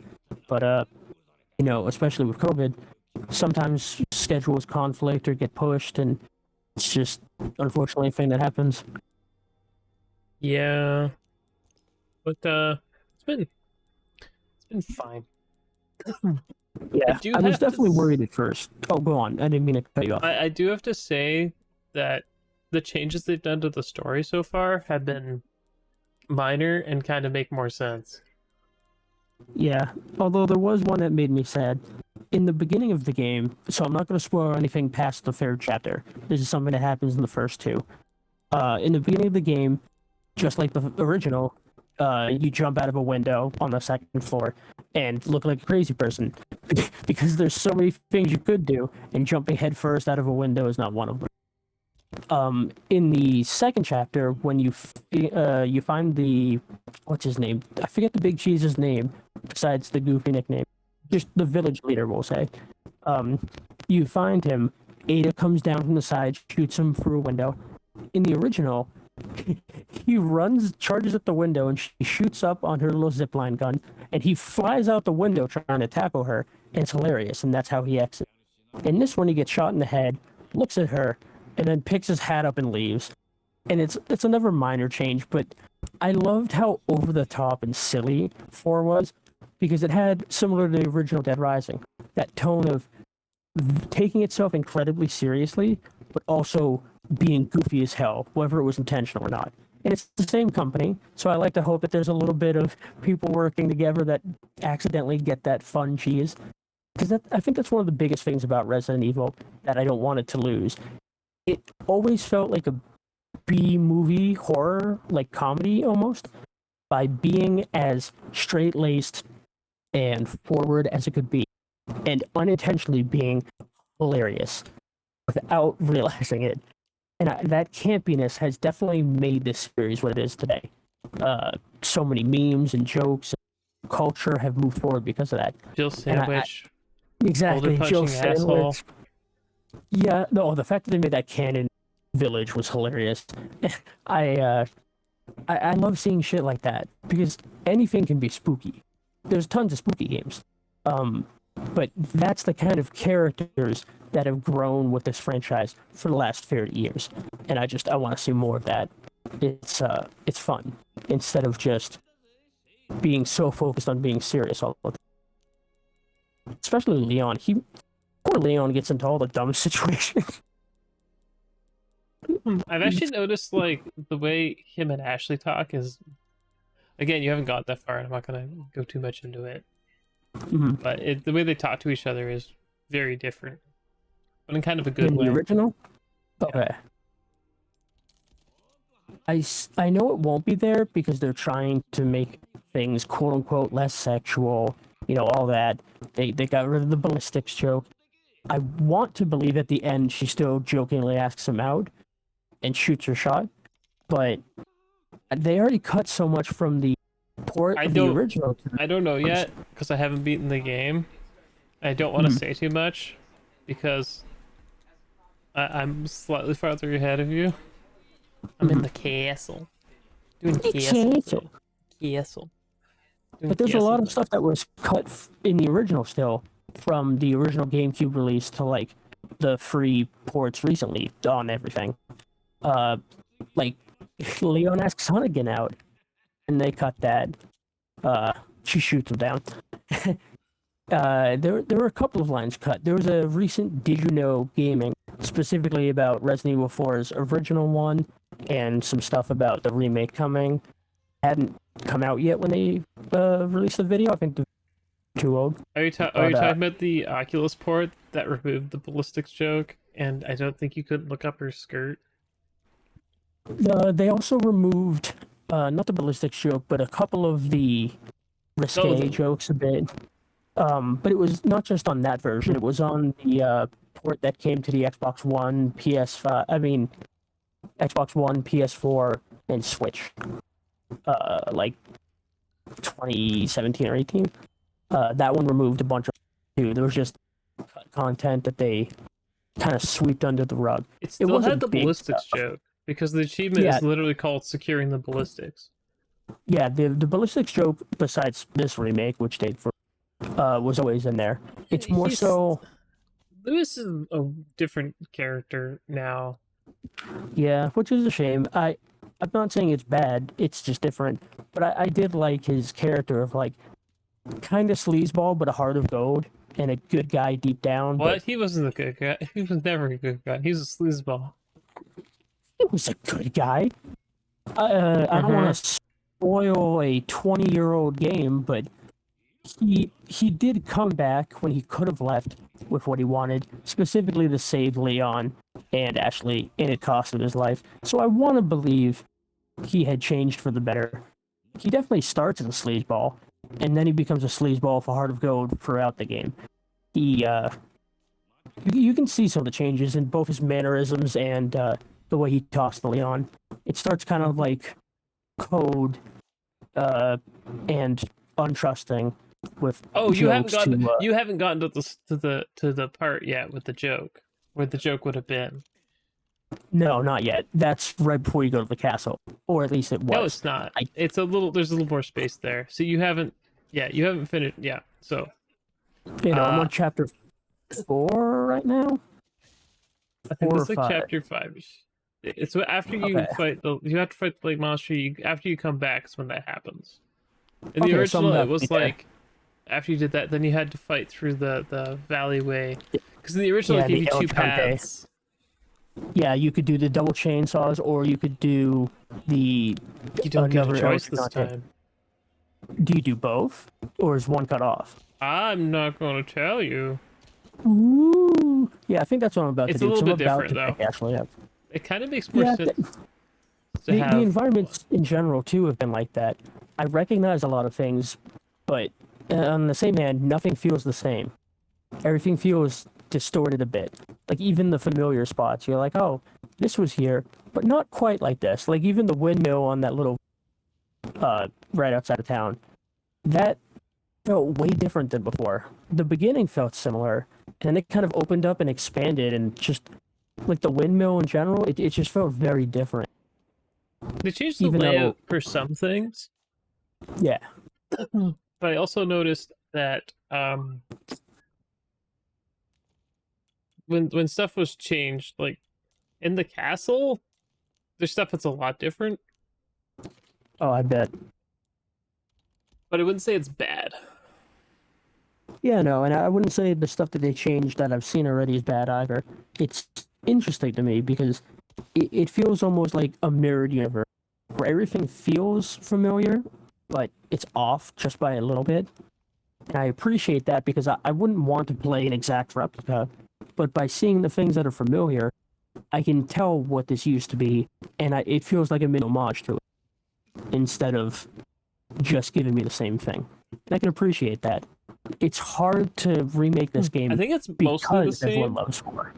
I think it's mostly the same so far, but they have changed some things where it's a little more Resident Evil in bits rather than being just an action game, which I actually appreciate a lot because Resident Evil 4 is not much of a Resident Evil game. In the traditional well, they even sense. said that when they made it. They made like 3 or 4 versions, and on the 3rd version, they completely scrapped it. They said, no more zombies. We're done with zombies. And that's why they went with this. They were like, no horror, no zombies, just action. just go. And they made it with no zombies, and that's why they're parasites now. They didn't want to focus on just another zombie, and it kept getting cut and destroyed, and they kept remaking it. Yeah, In fact, and the ashes the came to be. yeah, You know, the ashes of the original, of the second Resident Evil 4 became Devil May Cry. yeah. Leon was an inspiration for Dante. I still wanted the ghost one. Yeah, there's a lot of interesting things that the game could have become. Well, the idea of the ghost bit was interesting. Yeah, I don't think we've had any spirits or ghosts in Resident Evil yet. We've had some supernatural phenomenon, but mostly it's just Spoilers for 7. no. 7's been the one with the most supernatural, but everything's like science fantasy. Well, that's what I mean. Like, it's mostly viral stuff. It's hard to explain it as just supernatural. They actually I do a mean- very good job. Like the thing is that the seeds were all there from Resident Evil 4. Yeah. It also feels like everything can kind of be explained away by BOWs. Like, even 6. 6 had a lot of parts that were like, what the hell is going on? Ada clones. The Ada clones. I have zero the problem. Chris I have zero problem spoiling Resident Evil 6. You should probably not play it unless you want to play it with your bud as a joke. Just lying. It's a great game. It's just not Resident Evil. It's not a great game. Oh, it's totally great. The Each story's chapter is a different terrible. game. And I It can only depends on make the Simmons joke so many times. Well, it depends on the story you play. I mean, Leon's is definitely the most Resident Evil and spooky. You've got Chris, which is No, the Gears of first War. part of Leon's is the best until it goes to China. Yeah. Once you go to China, it becomes part of the. Hear quote-unquote me out. Resident Resident Evil 6 would have been better if instead of the story being like he plays this like globetrotting adventure on each campaign at a time, if it was you played a section of the campaign, then you played the next section of the first section of the next campaign, and so on and so forth. See, that feels too ambitious. That feels like it would actually make the story make sense. Exactly. We can't do that. Instead, we're gonna play start to finish. And then see we make slices Chris of into a each giant character. drunkard. Oh, Chris had the dumbest story in that one. It was like, I'm sad because I'm sorry, his partner's name was die. Pierce Nivens. Yeah, and he had the spooky arm when they fought the giant spooky No. He Genie had monster. He's senpai'd. Senpai, I gotta save you, senpai. He really did though, because he was like, "We're both injured. You go to safety. I'm gonna stay behind and get a funky arm, and I'm gonna fight the giant, slimy, wiggly, jiggly." With the power of my laser beam arm. Oh my god. Yeah, he had good control over that magic arm. He grew, like 4 minutes ago. It's like, I've just grown this. I have complete control over my body. Oh. Jake was also an interesting one. It gave us adult Sherry. She was cute, and I want to see more of Sherry. Jake was an interesting idea. Okay. And I like his Can combat. I point out something? Because maybe you didn't play OG3, where they had the epilogue, which explains why Leon joins the Special Forces in the beginning. What was Do you know it? why he joins the Special Forces? So they don't try Sherry for war crimes and treason against the United States. How would she be charged with any of that? Yeah, I know, right? Because she's a child, but this is the U.S. We make up our own rules, apparently. Not just That's- she's a child. this is She what- didn't this do is what- anything. This is what the writers of Resident Evil think. It reminds me of that "Be the American Japanese think you are," and it's like always a really crazy American. Yep. But yeah, that was just one of the things that happened. So like that's the reason he's like the government agent in 4 is because He's paying off the he has to debt of war to crimes. keep. So then having Sherry be basically an experiment and a government agent in 6 just negates that whole storyline that you already came up with. So what? This is Well- why I don't like Resident Evil 6. It's like it's supposed to be like the I mean, the they could tides are still make that coming. make sense. They could say that, after what happened with 4, that they weren't happy with Leon's performance alone, so they were testing stuff on her because, that's how she'd pay it off. Mm,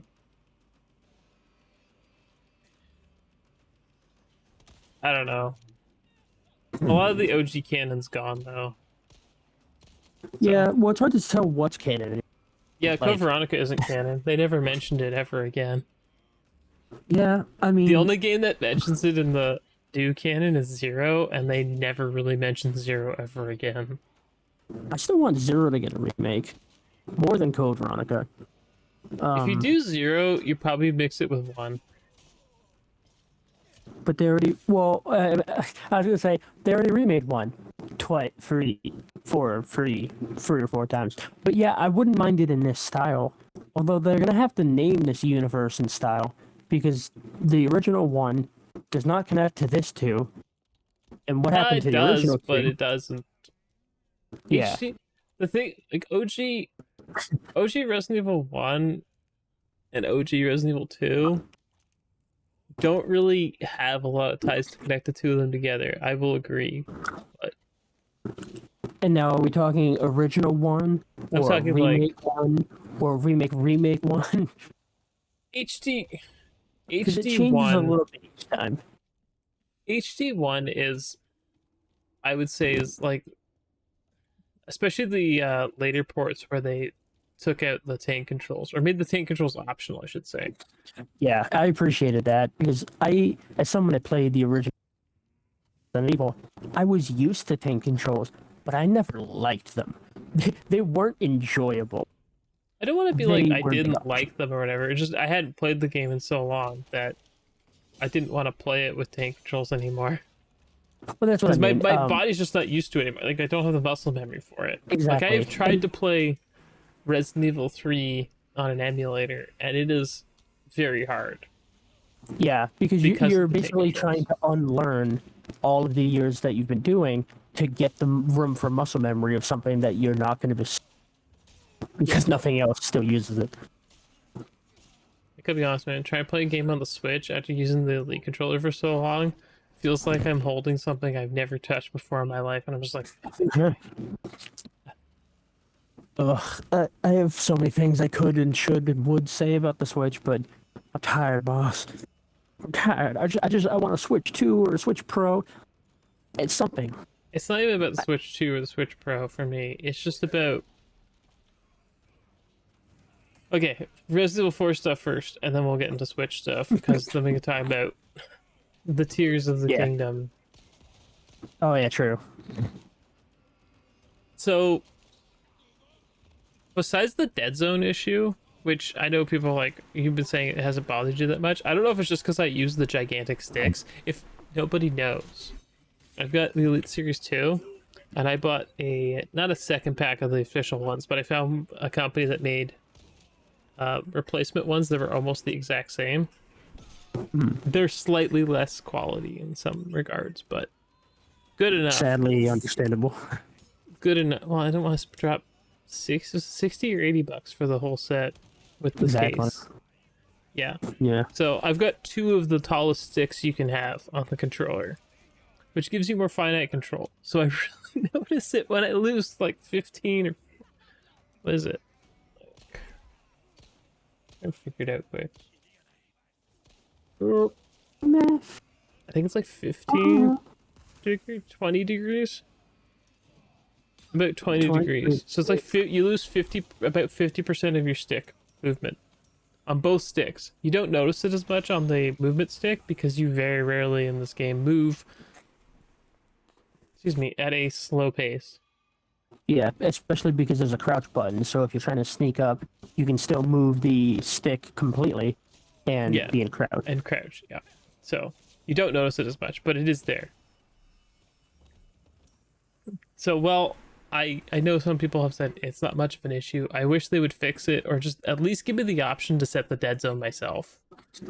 Yeah, and that's something, to be honest, that most games should do these days. It should give you inverted controls, control binding, sensitivity, dead zone, just basic control over your interface. Well, the thing is, when And you have how you play. controllers like the Ghillie kit out that uses Hall effect sensors and doesn't have dead zones, essentially, you really need to have the ability to adjust dead zones. It should be just a default in games. Yeah. I found a way to counteract it by switching the Elite controller to the Instant. What is it called? That stick on the look stick. It is Beggar. Can't remember what it's called. It is Instant Sensitivity Curve. It's called. Interesting. I kind of wish I could show the sensitivity curve while I have the game booted, so you can see that I'm moving the stick, but I can't. Yeah, kind of like how some people have those little controllers that show what they're doing. Yeah, I probably could figure out something like that, but it probably also have to play it on PC.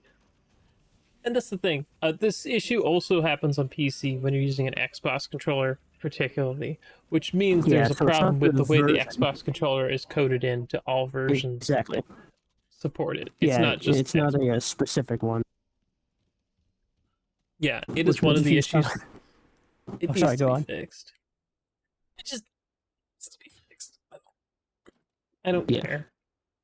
I want people to be able to play the game, and that's why I'm part of the reason why I'm like, I don't really want to try and play the game on a harder difficulty right now. Yeah, that's understandable. I'm struggling a bit on hardcore, and I'm not having those problems. I cannot imagine if, when I'm controlling Leon, he also decides to not respond to my actions. I would not be playing on this difficulty. It feels really unresponsive for me. I don't know, maybe you're just used to bigger dead zones on games, but every time there's a problem with dead zones in a game, Neo 1 had this on PC and PlayStation for the exact same issue where it's just too much. Just too much? I thought it was. But there's a word. The dead zone's too big. That's what I mean. Oh, like, okay. They more or less have a small dead zone because you want a small dead zone because the way the controller sticks work, because you're dumb. I don't really want to go into how the sticks work, but ultimately, when you use the stick has a piece that rubs on the inside to determine its position on the stick. That way you don't get drift. Yeah, so you're basically just wearing off the material, and then maybe debris comes in, and debris gets in there from grinding it off by using it. So that's why Hall effects are just better. No one wants to switch to using Hall effects for some reason. Change is bad, and bad is scary. It's not like they're a silver bullet and will fix absolutely everything, but they are. The fact that you can buy them for the Switch and they won't drift, because the Switch has been the worst for this. God, yeah. And it's not a matter of if, it's a matter of when. Yeah. It's mostly the Joy-Cons. It's the smaller ones, so. Yep. I don't want to be weird about it. What else about Resident Evil 4 I want to mention?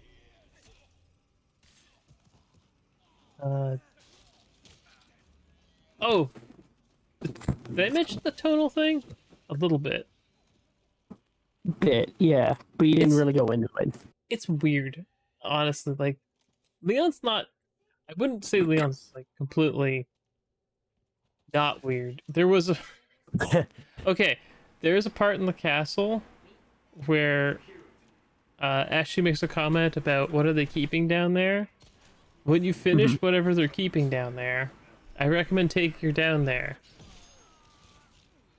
Because you get a line out of it. Okay, she reacts to it. Yeah, but the line's the same in Japanese and English.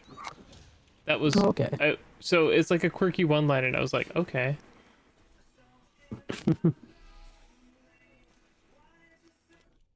I do like seeing that. And that's one of the things that we talked about before actually starting, that I should go into a tiny bit. Ashley doesn't comment on some of the same things she used to because they took out what would cause some of those comments.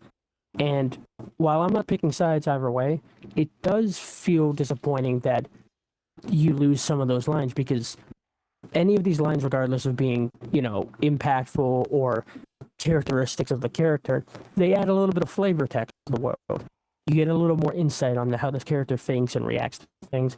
So anytime you lose out on those, it hurts the character because, you can't relate to them as much or you don't feel the same emotion that you did before because they're just not talking. They're not giving you an opinion. And whether that's for better is up to how you feel about the character. But I hate when a character feels kind of bland and dumbed down because they just don't speak much. I mean, if Ashley didn't talk at all, I've heard in this one she doesn't have a health bar, so No, she I does assume... not. She has like I think you can still kill her if something bad happens. I don't think I've triggered that failure state, but I think it is something that can happen. Yeah, and I feel like there's good things like that. She doesn't have a health bar, but the fact that if she didn't speak at all, and now that she can't die, she would just feel like an item you carry with you. It takes a lot of that humanity away from the character. And she says stuff and she talks. I wouldn't say it's. If you take her to the shooting range, she comments on stuff. Does she react to how out of place it is? No. It's weird that this rundown Spanish village has an entire $500,000 range. You knew there was another one in the castle, so. Yeah. In fact, that's where I thought the first one would be, just because in the original, that's where the first one is. Yeah, the chainsaw parry with a knife. It's super realistic. If you don't believe me, go outside and try it. Try and find the chainsaw with a knife. I guarantee you won't be back to tell me it's fake. Yep. Okay, I want to talk about Ashley's redesign a little bit. It's just weird. So they gave her shorts. They also gave her a Karen haircut, which was not she looks terrible. Like it's a little bit shorter than the. I posted a picture of her, or she posted a thing. Did you see that? Remember. Yeah, I remember what she looks like compared to the original, but. No. I'm talking about the actress who was the body. Oh. No, I didn't see that. 1 second. I am sad though that they got rid of her Dumbo ears, because they took her ballistics away. They took her Dumbo ears. They took some of her lines. This poor girl has been mutilated. There you go. I know that it's in Japanese, but not the Japanese. Yeah. It says can't retrieve tweets this time. Try again later. What? What are you talking about? I don't know. I clicked the thingy and it said that. Okay, hold on. I'm gonna just go to her actual Twitter and grab it from here. Oh wait, it. Whoa. Did that one disappear? I don't know. He says new wife. I can't see. That's weird. That tweet's gone? I don't know what's going on. Yeah, maybe they deleted it, or... Here's a different one. I had to re-upload it? I don't know. I have a picture of it. It's just her... talking about it.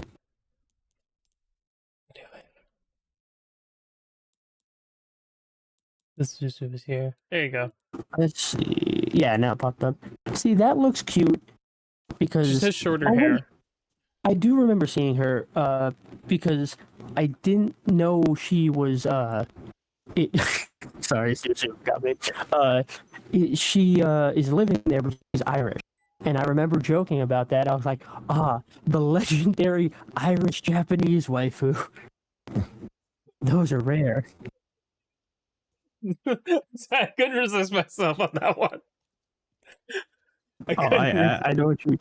I also love that ever since we gave him some of the weeb emotes, like yes, and just going ham with them. He's adorable. Dude's great. He's having a good time.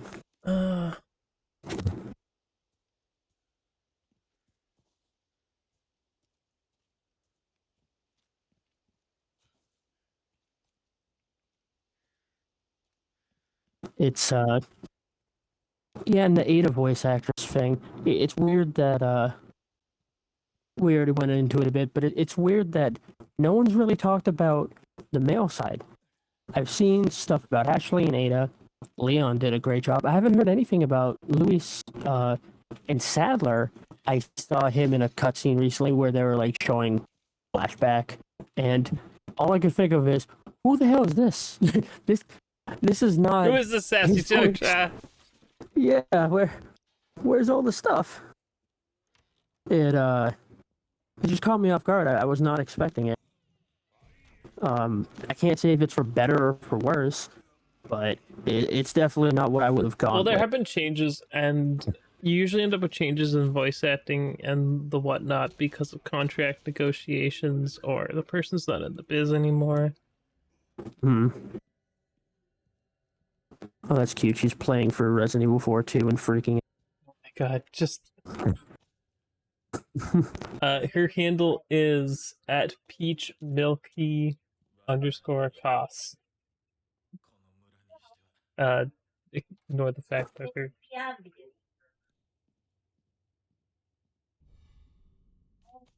I love that she speaks mostly in Japanese too, and it's like she's Irish. Oh, Yeah, she does all the things too.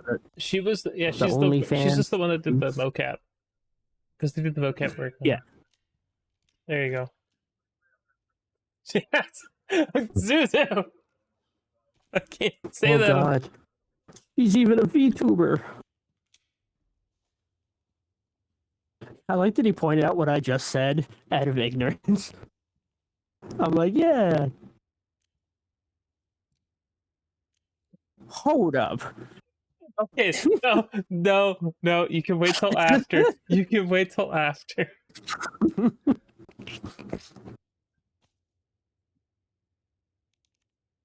I wasn't distracted. I wonder how they found. I don't Lad. have a phone. I'll cover him. I have quite a few bunks. Oh god, this is bad. This is bad. People have gone crazy here. Horny on Maine. No.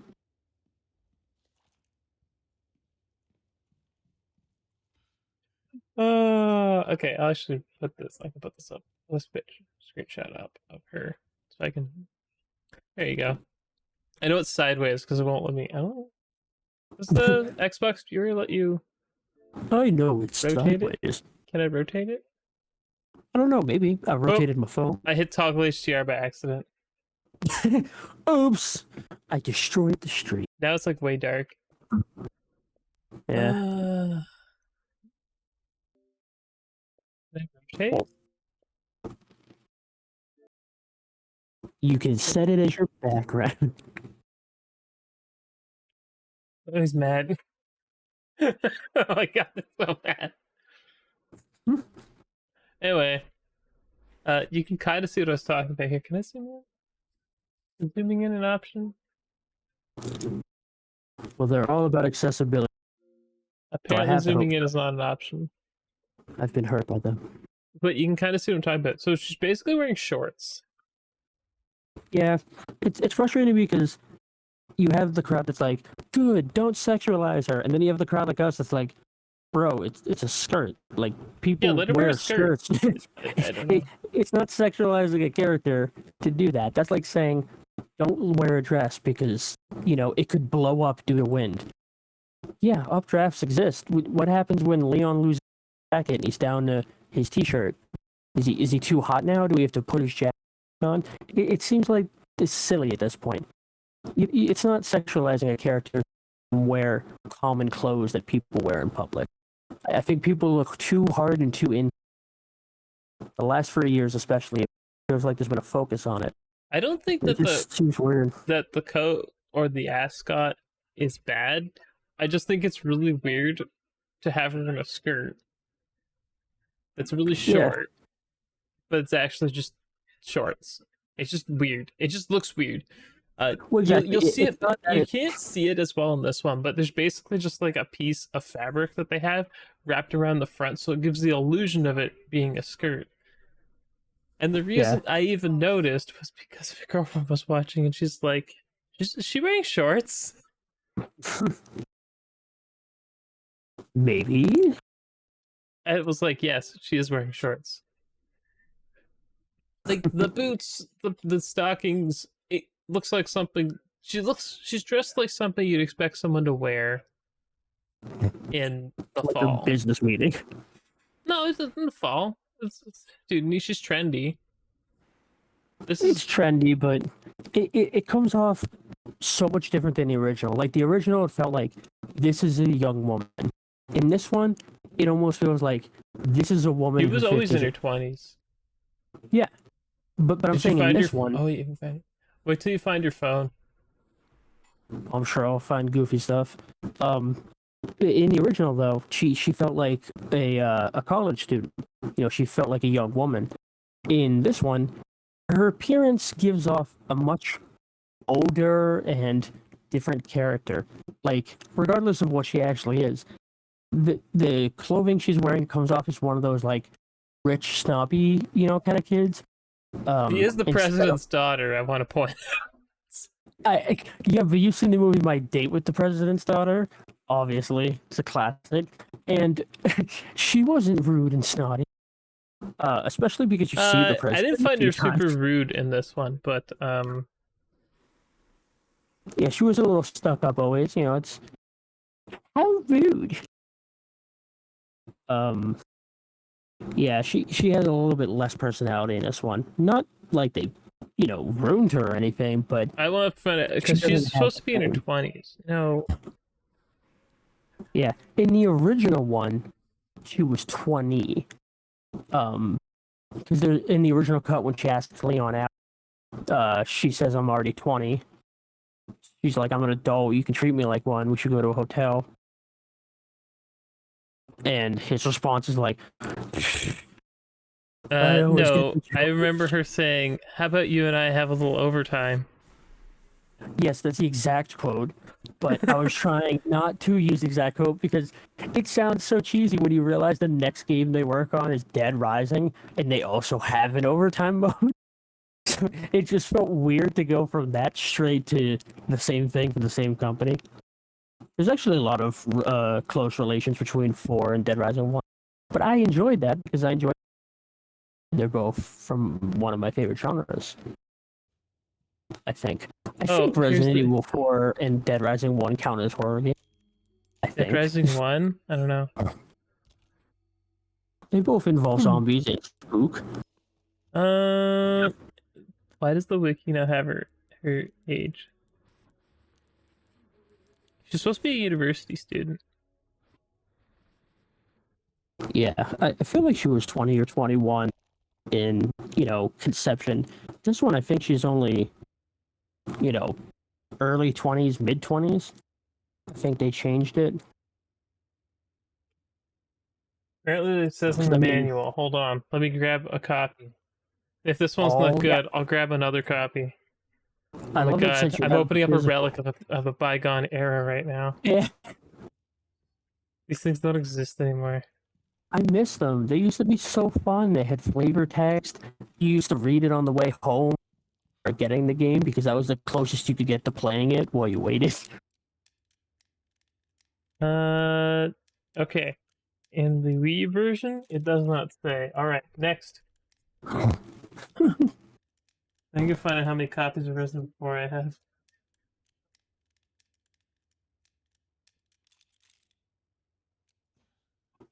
GameCube copy.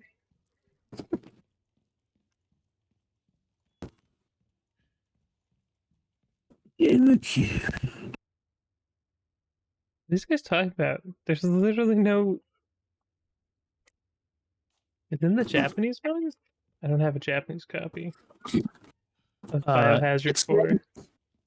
Ashley Graham is the newly elected president. Graham's 20-year-old daughter kidnapped. Well, I can't say the rest because it's a spoiler. But on her way home from Massachusetts, yo, represent. Did you go to a Bee Gees concert? I don't know what she was doing in my state, unless she was going to like college there. Boston University. PS2 copies missing. I had It's the because you PS2 wanted to copy. use it. Specifically because it'd be helpful in the situation.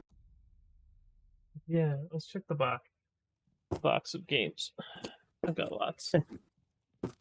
Samaria Summer of Game Pro wish that Ashley didn't appear in the remake, claiming that she can't fight, she can't free herself, she can't even look for a hiding place on her own. And she just screams. It doesn't motivate me to help her. I don't know what people are You, talking about. She's yeah, fine. She, for the most part, gets well, out of the way. that's the thing. If you suck at the game, she is much more annoying. Because if you suck, she gets killed more often and has more time to just have a bad time and scream. If you don't suck at the game, if you're at least moderately decent, she's not a problem at all. And if She'll you're have her insane the and go entire for game him, anyway. There's a lot of yeah, times where you don't want her around. She's not. yeah. And she And helps you with stuff. if you're using specifically only an infinite ammo rocket, I also have bad news. In the original, there's one point where if you do that, you will kill her. You can't cut the chains with that. You need to use a hand or a rifle or whatever you want to use. I found that out the hard way. I had 0 deaths. I was clearing everything with my infinite ammo rocket launcher. And then the part where you go to free her, I took her head off, and then she blew up. So, Couldn't you did cut the me chains learn with the a hard way. knife? Well, you do it from up above, remember? I Like, vaguely remember details of she, like yeah, she had gotten captured. I think it was right after Luis gives you the antidote. oh, I got where they got. I'm not gonna say much. I was gonna go. I'm like, oh yeah, I don't mind quote unquote spoiling a bit of the original. It's over 20 years old, but I don't know what changes in this one, so I'm trying not to spoil anything in this one. Things could be completely different by I then. would say that I- for the most part, stuff's kind of the same. yeah, I know they're gonna keep the fundamentals the same, but I feel like similar to the 2 and 3 remake, they might change a little bit to make leading into the next one make more sense. And also, I don't know what they're Or just- doing after 4 here. yeah, I gonna want just- them to make another 0. I would love that, but they're probably gonna do 5, and then I really don't know what they'll do. Because as much as I'd love them to fix I don't- 6 and do that, I don't know if they'd touch it with a 10-foot pole. It's not old enough to redo. It has a. Oh yeah, no, it's not gonna happen soon. I could see it maybe 10 years with a 5 remake in between 0 or I don't think 5 needs a remake though, because it's so different from Resident Evil. I don't think it matters. I agree, but I don't Oh, here think you they're go. Here's your thing care. with the chief. Oh, Yeah. Falcon kick. See, I like the combat. I like that he's showing that he's versatile. He's just Mr. X. He's literally just Mr. X. Yeah, he kind of is. Oh, this scene looks so different for me. When I did it, I had the evil glowing red eyes because of my costume. And I'm like, man, this is fitting. God, he's got blue eyes. But see, he throws you aside, and I was like, yes, jump after her. What are you doing? What? You're handling this way too calmly. You even picked your head up off the floor. The thing is, I think I like him better as like a menacing man of God. Which is what this game sets him up to be. This yeah, game I kind of appreciate that he's stoic and, he has a presence. In the original one, he was supposed to. It was really hard to take him seriously because of shit like jumping out of a 2-story window to chase someone who was ziplining. I don't know what he thought he was going to do, even if he caught her. Like, he's going to land on the ground with her? Splat? What the hell are they doing? I don't know. I am disappointed that Separate Ways is not on here at launch. Is There's it no coming? reason Do we for- know? Like, I don't know if it's actually not there. I was just guessing. Someone data mined and found that not only is it not in the game, there's stuff leading to it that got cut off. So they're assuming it's coming as DLC because there's stuff that sets up for it, and then there's nothing yet. Well, as long as they fix I'll buy the DLC as long as they fix the bloody dead zones, so I can actually put the game on harder difficulties. Yeah, I can understand that. I still want to go through on a professional, but I got to do it as Michael Jackson, and I can't do that until I beat the game. Because I still want to know if he does have the reload animation where he throws the hat. I think you have to be in that outfit for it because I saw one of the animations and he spins. Oh, see, that's what I want. He was in a different outfit though. He was not in the like gangster. I wonder if it's the because he's just the his gun hat. that makes you do it. Oh, you remember like if you had the Chicago typewriter? Yeah. And the outfit. Yeah, he would do the. There were like two. He'd reload his hat. Yeah.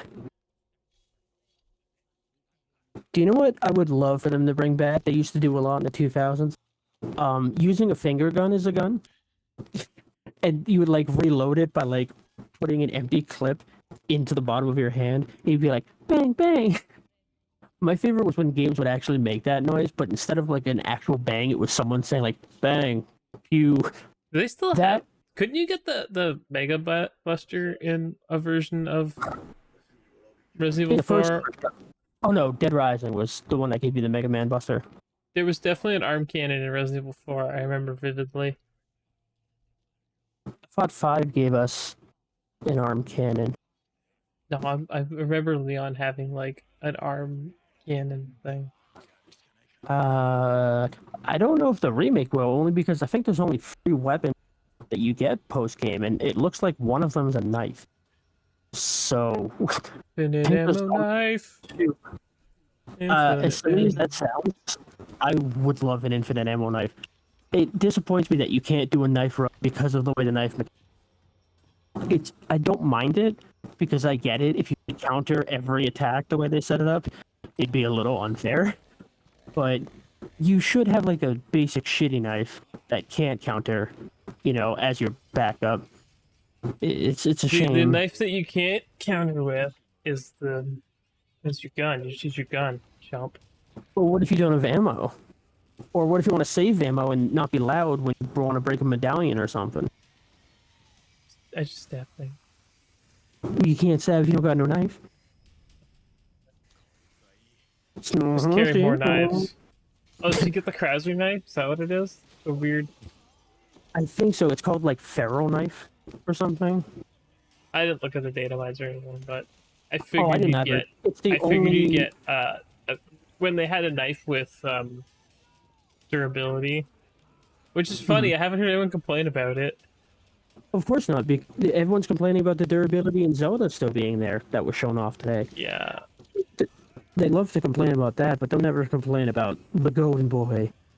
And don't get me wrong, we've been gushing about this game because we love the series. I don't know if I've been gushing. I've been enjoying a lot of it, and I feel like they really have changed the game to be more Resident Evil than it was previously. Yeah, well, yeah, because like we had said earlier, they were specifically trying to do something different to the point where they scrapped free versions, and one of the versions became a completely different series.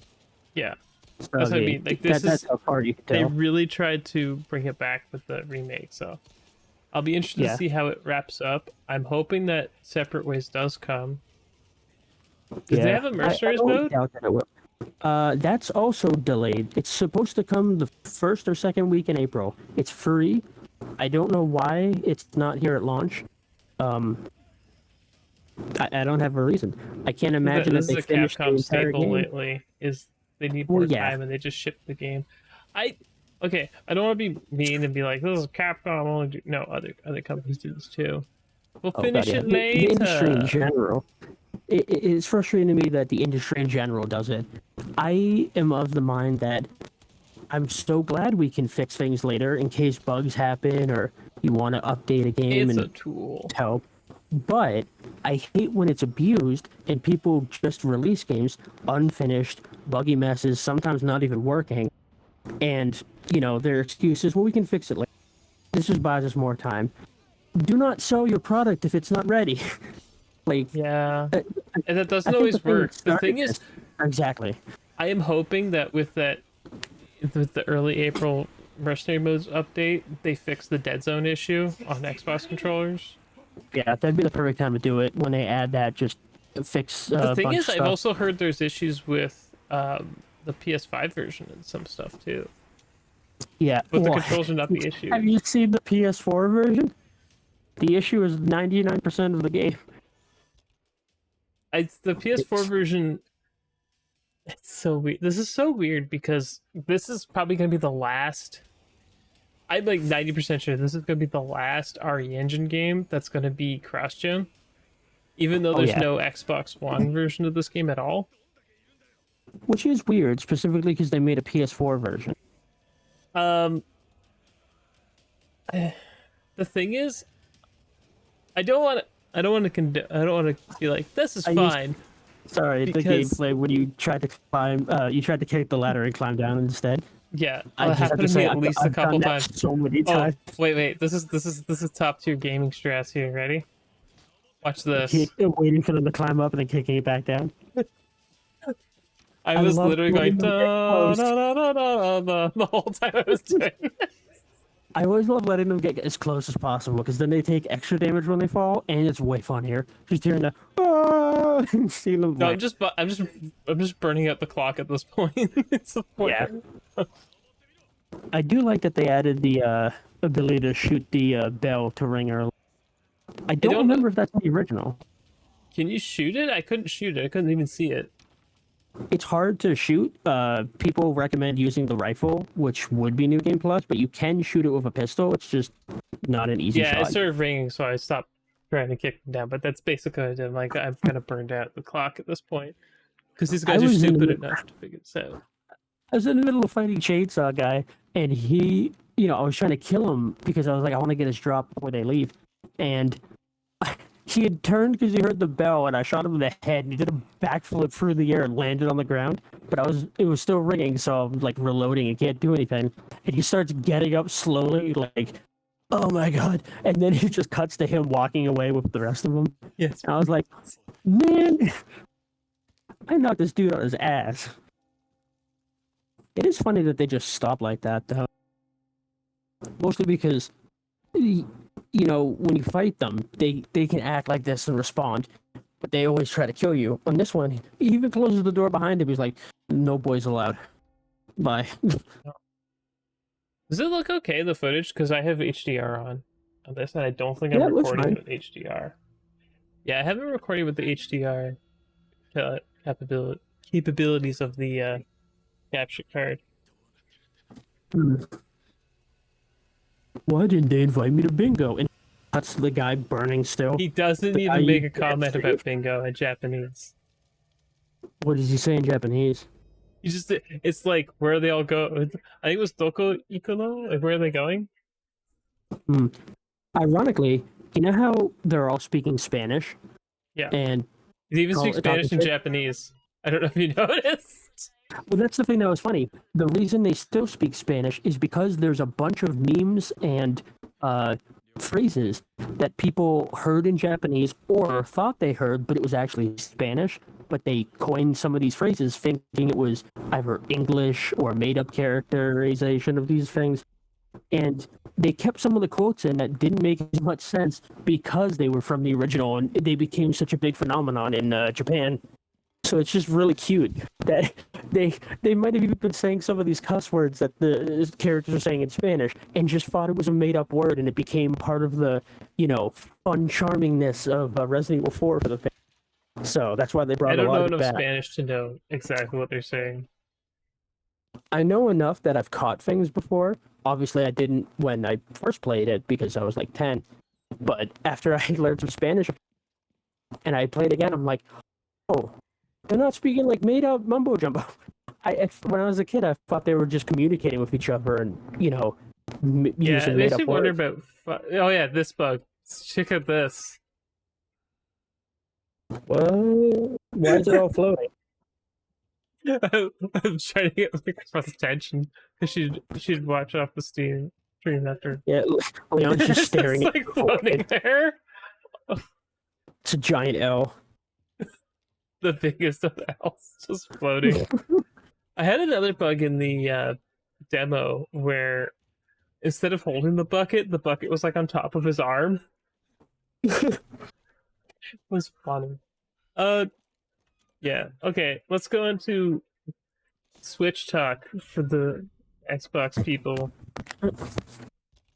Yes. So Tears of the Kingdom dropped 10 minutes or so of gameplay. Yeah, they said it was 10 minutes. It's always a little bit shorter, and it's always clips of cutting around to save time.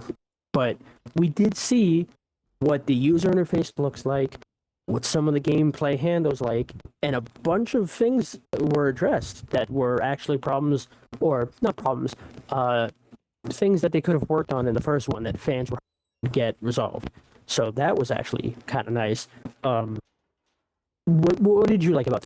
Because I'll go into after. What's interested in. Ascend looks interesting, but a lot of the other like buildy stuff, I'm not super into. Being able to make your own, like craft your own arrows, I feel like is something you could do in the first one, but it had to be like through a vendor.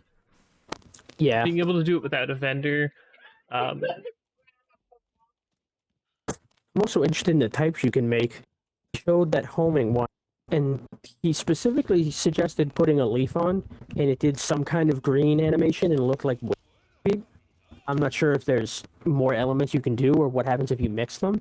I know he made ice arrows basically by adding some code and stuff. What happens if you add fire and ice? Can you make combinations? Oh, that's just one of the things I'm going to try and then probably get killed. Well, so I'm a little bit more interested in mostly because it was one thing when they showed a stick and a rock. Like, okay, caveman style, rock on a stick. But when they did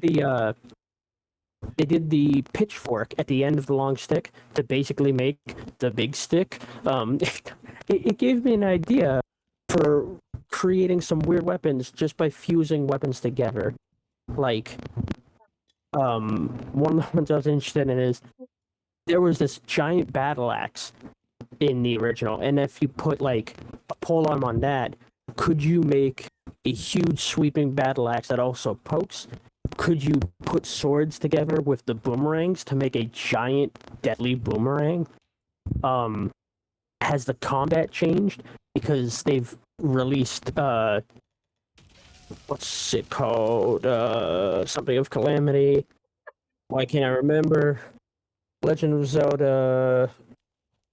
It's the Hyrule Warriors, but the second one. They've adjusted Age of Calamity, I believe, is the name. Yes, Age of Calamity. I remembered Calamity. They had adjusted Calamity, the combat Jim. net, of course. Yeah, exactly. To be more Hyrule Warriors like and less, Breath of the Wild like. But it still implemented all of the things from that. Your bombs he would use runes for. And I'm interested to see how those react. Like, could I combine a bomb and an arrow to make bomb arrows? Could I add a bomb to my weapon and make it very low durability? But the other one with the rewind was interesting.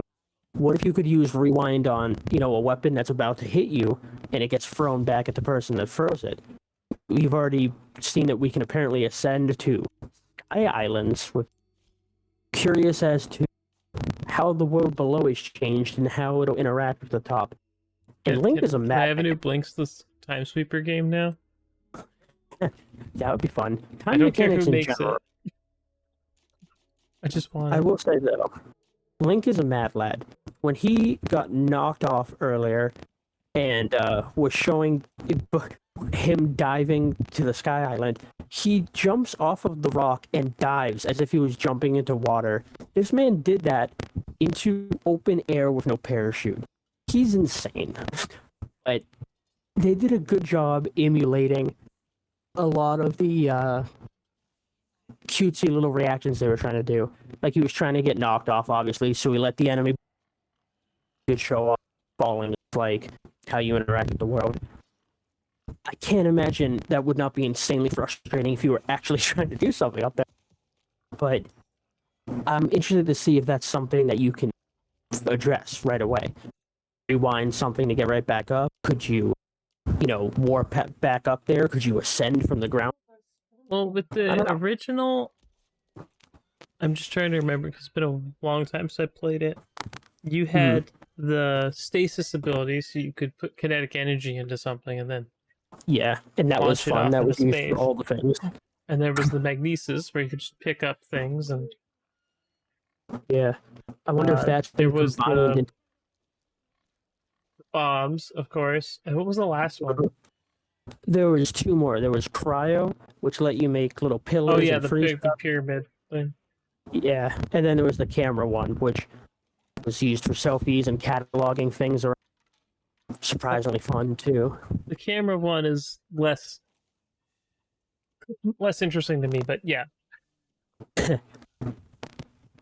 It would be less interesting to me if you couldn't capture things, but the idea that you could take pictures of characters, places, weapons, food, materials, that was interesting to me, just because it felt like I could explore this world that was completely undiscovered and just catalog all the things.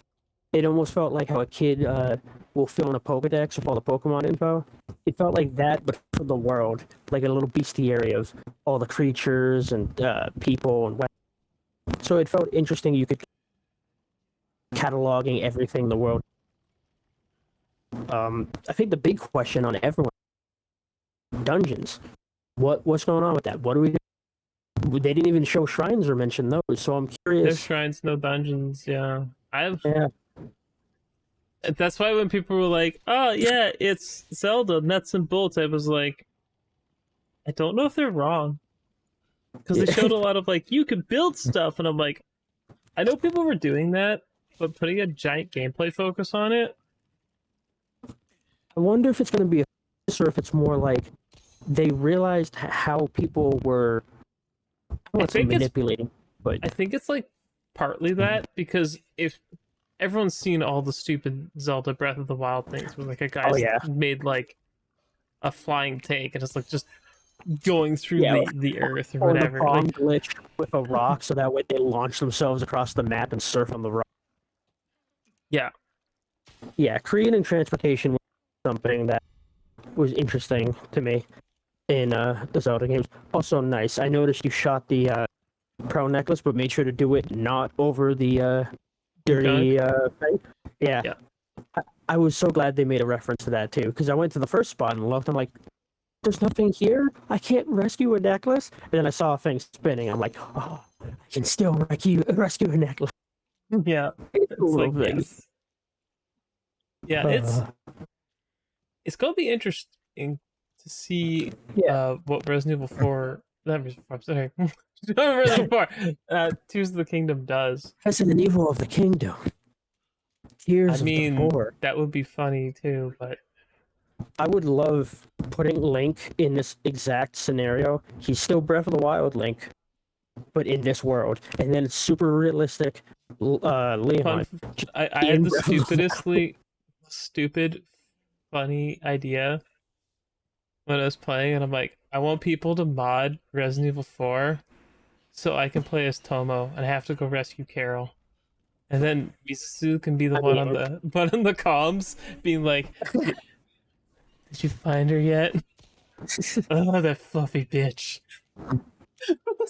That'd be great. So funny. There's already been some great mods. Someone already created the classic Ashley, so she's wearing her original outfit, and they gave her the Dumbo ears. So I mean, the people do what they want, and they've been doing. She's already got the classic outfit on. Just put a coat on and an ascot on her. Well, originally she wasn't wearing tights either. Yes, that's true. She had no tights on. Plus,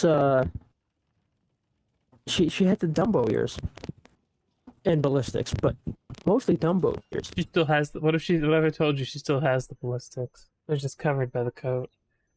They're just, the same way Bochi hides them. They're just hidden very well. They're hidden. She still has a 50 caliber in there, man. That was a great joke. I love the ballistics jokes that have gone on Twitter. If you haven't seen them, guys, you should look them up. But it's it's the perfect amount of like. She's got machine gun jumblies. Yeah. To say the least. What was the movie that did that? I totally forget. Austin what it's Powers. called. Yeah, but wasn't Austin Powers making fun of the original movie that did it? Maybe it could have been a crack at Madonna and her weird like. True. Or it could have just been making fun of 007 in general for the crazy ways that the women he There's sleeps with. literally look. Remember, there's literally a 007 movie called Octopussy. There is. It's the thing that exists in this I world. can't tell if they're self-aware or if they're just very. Now we're Very now we're unlucky. off track and we're not talking about Zelda anymore. I don't think we saw enough of Tears of the King Yeah. to Like, really comment on how Well, exactly. We got a little taste, but they didn't show much. it didn't show what I actually care about. Because this is that bothered me about Breath of the Wild. Like, I'm not gonna lie, I really like Breath of the Wild. I still think it's better than Horizon Zero Dawn. Don't at me. Oh, same. And not because not because Nintendo made it and it's better or I just whatever. had more fun with it. Well, you could do more fun things, and it didn't have Yeah. arbitrary restrictions. And the fact that they're Roblox taking away has some it. more of these arbitrary restrictions that Breath of the Wild It's just had. gonna be Roblox soon. They're like, do anything, create anything, whatever. You're a programmer now.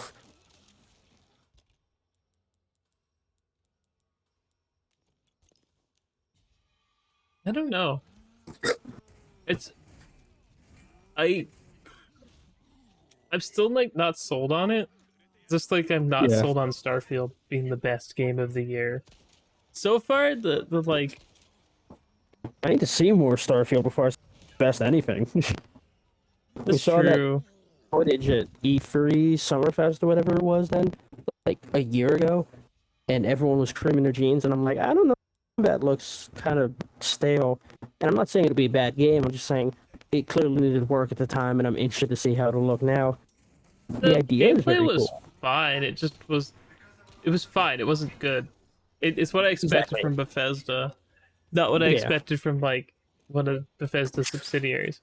But I mean, like Ghostwire, we get soon on Xbox, and I'm gonna try that out. Yeah, that's due sometime this week. No, wait, the 11th, I think, because they waited for that update. Yeah, it's fine. I would actually rather they just had they shipped it with the update or whatever. Yeah. Uh, Do we know if there's a physical yet or not? Because I know we've talked about it, but I don't think we've seen one yet. let me check VG Plus, which is my place to go to buy games. If you are Canadian or international, I recommend Video Games Plus in Canada. They ship internationally, and they have decent shipping rates too, from what I've heard. International. From a guy. Ghostwire. Is it one word? Ghostwire? Yes. It is. Ghostwire The title is. Tokyo. There is. No, I do not see one in stock here yet.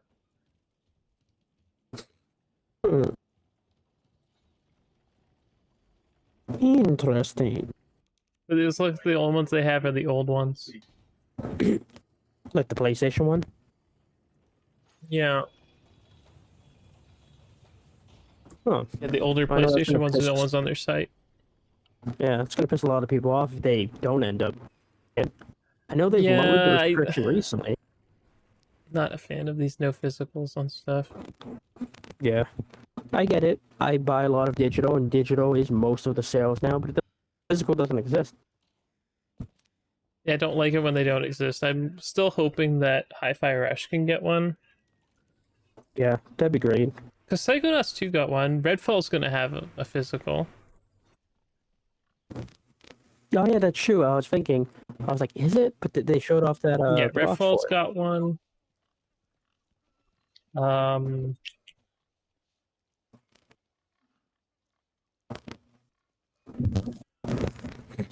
Devil May Cry Special Edition is still expensive. You know what I just remembered is coming out today, or should I save this for the new release? We can get into the new releases. We're basically talking about stuff like that right now. Yeah.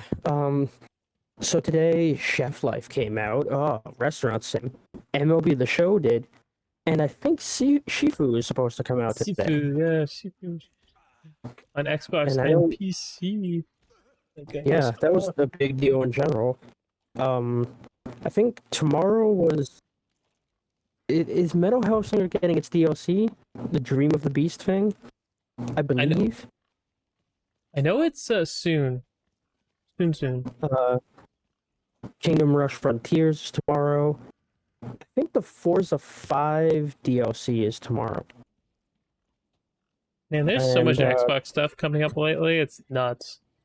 yeah, well, there's actually a surprising amount too. Just in the next few days, it's like, let me look at the list now. Pirates Outlaws, Run Beam Galactic, Dredge, which I'm excited about. It's that half fishing, half horror game. Uh, Oh, it Dredge. looks really, Yeah, I was just looking at that. Hold on. Is that on the Xbox store? Because I can bring that up for yeah, people to look at. Let it's me on just. the pre-orders or coming soon. I mean, Let me just. Hold on, guys. I'll get it on the screen for you. Dredge. Rally Rockin' Racing, Shikuchi Ninja.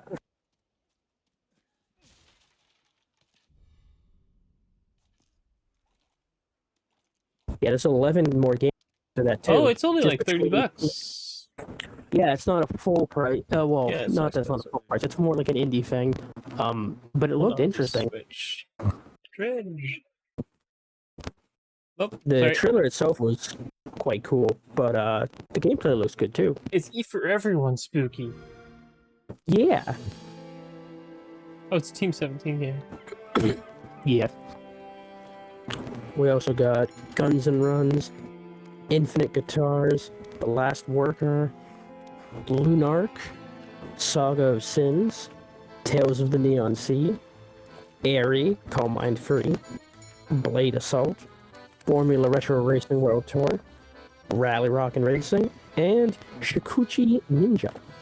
And all of that is just between today, tomorrow, and the next day.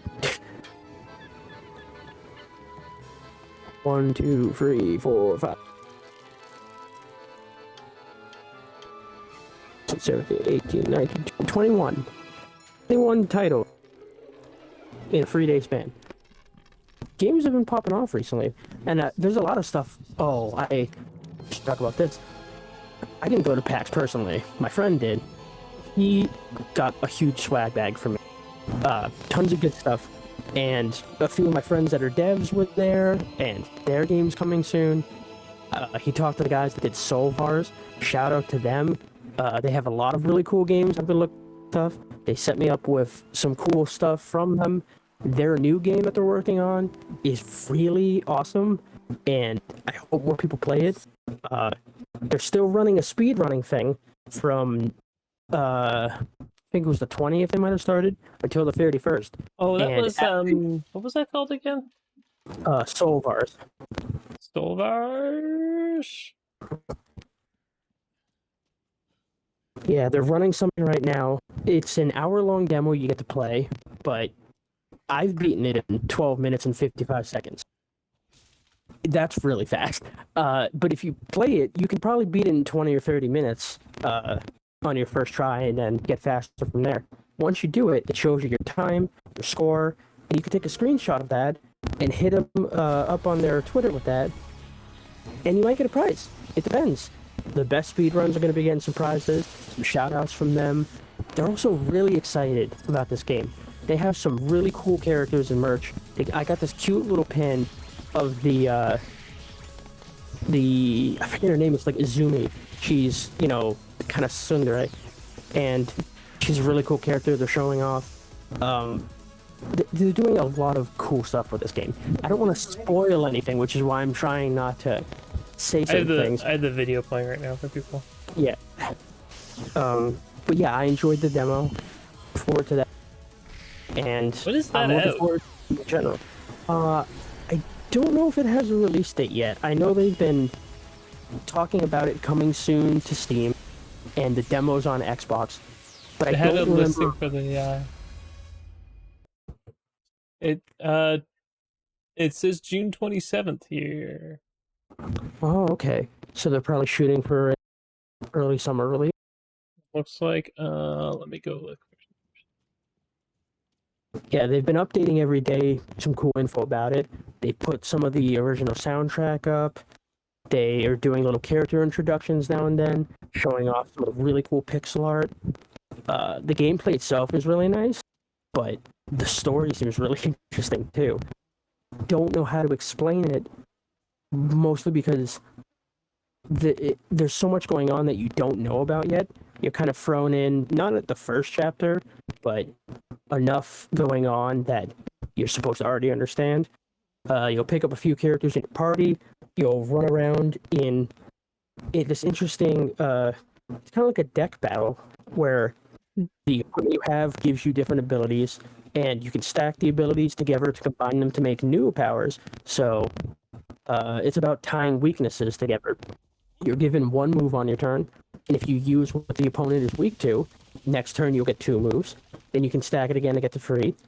And each time you combine 2 moves together, if they have no combination, you'll just use them. But if they do, they become one powerful ability. And you can stack a break bar on them to break their defense, combine your abilities with your teammates, different elements together. You can also change your equipment and upgrade it to add different abilities on there. There's a lot of expanding that you're going to be able to do in customization to build your characters in different ways. And it's really interesting. The first time I played, I took like 45 minutes of that hour, and I just spent it grinding different builds and exploring different weapons and types. It was really cool. I had known nothing about going in, and I was pleasantly surprised. So I hope they get a lot of love. They were super nice guys. I had chatted with them both on Twitter and PAX, and they're super passionate about that. Were you Very at PAX this week, or? my friend was, and I video chatted with them. He was there with them. Oh, I okay. unfortunately did not go. I had some No, stuff. that's cool. I was just curious since you're talking about it. No worries. Yeah, they're super sweet. My friend was there. He found one of the golden poo. Took a picture with that for everyone. Have you in the PAX? No, they're all in the States. I don't have a passport. Oh, I did not realize if you came for stuff and had a passport. No, I don't have a passport. At No. PAX, there's a guy that goes around and hides like 30 golden poops, and people can just find them like a scavenger. And usually they're all gone because people pick them up and keep them and take pictures and put them online. But my buddy, friend, walking around, and he talked to her like, "Oh, what are you doing?" She's like, "Oh no, I found a weird golden poop thing on the ground." He's like, "Where is it? Tell me." He freaked out and ran over and got a picture with it and then kept one. He was so excited to finally get one. It was cute. It looked like a very different scene though from some of the older ones. He was showing me pictures of like 2014 packs when there was like 3DS displays and Wii's everywhere, and it felt very commercialized. And then you saw this one. Barely any big names were there. I mean, Microsoft kind of had an excuse. They were also doing their own event GDC. thing. Wasn't GDC happening? Yeah. Exactly. They just done GDC, and then they were doing Xbox Fan Fest. So they had a reason for not exactly showing up, but Nintendo was not there at all. Nintendo used to have tons of stuff. AMD had a little bit of stuff, but didn't really do much. Nvidia didn't even show up. Oh, Nvidia doesn't show up to PAX anymore. I don't think it's worth it for them. It's a shame too, because usually like Acer, Predator, and stuff like that will do these crazy giveaways at the after parties where you basically go in, get a little, ticket from them, and then you come up later and say, "Here's my ticket," and they go, "Cool, here's a $5,000," or "Here's an entire computer," like crazy stuff like that. And I think they gave water bottles out or something this time. Like it was just a very different tone. And I went last year for a little bit too. It might just be that the corporate sponsors don't want to be there right now because a lot of them are cutting costs. Yeah, well, that's what I was going to say. But so many people are skipping E3 and doing their own show. It feels like a lot of people, well, not people, a lot of companies, the people are focusing on cutting costs in any way that they can and holding a lot of their own events. And even Xbox did this recently with their own little, what's it called? Not a presentation, even though that's the Developer Direct. Yeah, that's what it was. They did a developer one. They hold like mini directs now, and I think it's because it is so much cheaper to have a dude over, tiny set, than it I is to mean, rent even out a if you huge hire, place. even if you just hire a team to come and like to go to, and you pay for their transit, right, to go to these Yeah. studios and record these clips and stuff and edit the whole thing together, you could probably do that like 10 or 15 times for the cost of one E3 Oh or God, one yeah, Super Bowl ad. yeah, because those are crazy expensive. Yeah, and that's People the thing. often Do you say actually stupid need shit. it? Well, exactly. And people say stupid shit all the time. They don't have enough money to port this. You know how much a port costs in comparison to even just showing up at this event? It Yeah, that's it's why. laughable. Yeah, a lot of studios make advertising deals with the big companies, Yeah, like Xbox or Sony or Nintendo, even to show off at their event instead, because it's just one, cheaper for them. yeah. Two, It also buys that advertisement on its own. Like E3 looks like it's hurting because no one's showing up. Just by having those people show up, people want to go to E3. Like, oh, this will be there. When those things don't show up, even if they're not going to show anything, it's like, what am I going to do there? well, Microsoft's got the theater like right nearby, so I expect them to Yeah, still have a presence at E3 time, but not a yeah. show floor presence. But they're probably gonna do what they did last year with the demos and Yeah, they whatever. do their, yeah. That was I that mean, was they didn't have the last few years where it's like instead of having the demos on the show floor, you could just download and play them. which is better, to be honest, because even though it's a great experience, can go, anyone can download these from home, any age. You don't have to worry about going and missing out if you can't make it or if your kids can't come. This way, like, it sounds silly, but everyone gets to play.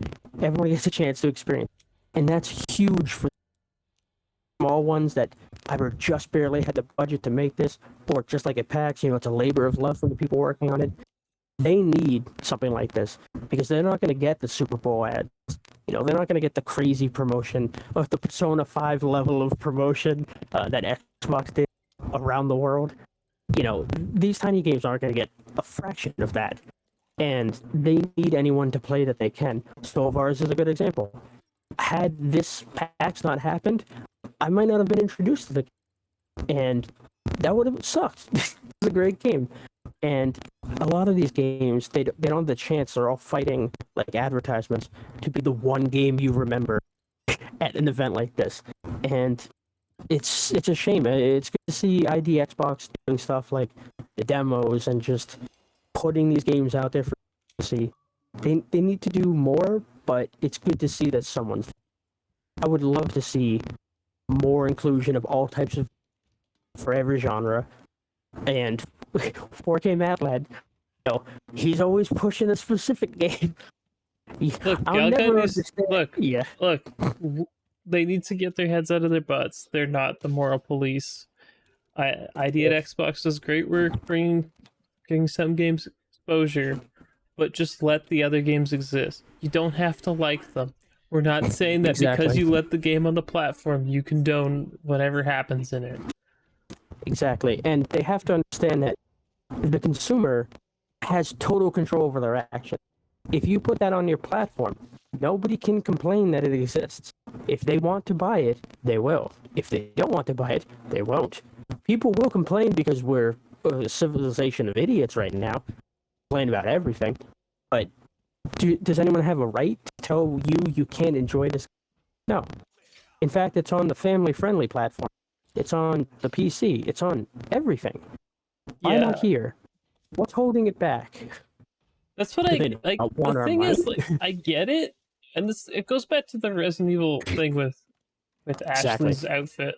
It's Yep. why, like, Yeah, I I think it mean, comes down to who cosplayers is are the gonna story. cosplay or they're gonna wear a dress. Giving her shorts Oh so you yeah, can't look up her skirt and see her underwear. Just make her tights at the top, the type that are really dark at the top. You already put her exactly. in tights. It didn't have to do this. And I got Like, a did you spoiler see for the? them. Have you seen the Rise of 3 ones? Where like Of what? there's one, I don't know if it's an outfit or a character. I haven't really looked into it because I'm waiting for them to patch the game because it came in hot. So I'm not I picking still it up want to yet. play more, but Yeah. I don't have But anything to there's a play besides my character, Switch. but there's a character who is wearing like a skirt, and they just Mhm. have the shadow thing. So like instead of having underwear and things, it's just black upper Yeah, skirt. and that's But fine she's too. no, but she's like walking, like climbing over a thing, and just the top of her legs is like black. Like It there's a looks black hole separating. basically, it looks off because the sun does not exist there. Like, why would you just give her like a frilly thing to cover up her? Like Precure does this, Well, yeah, guys. Precure does that's the this. thing.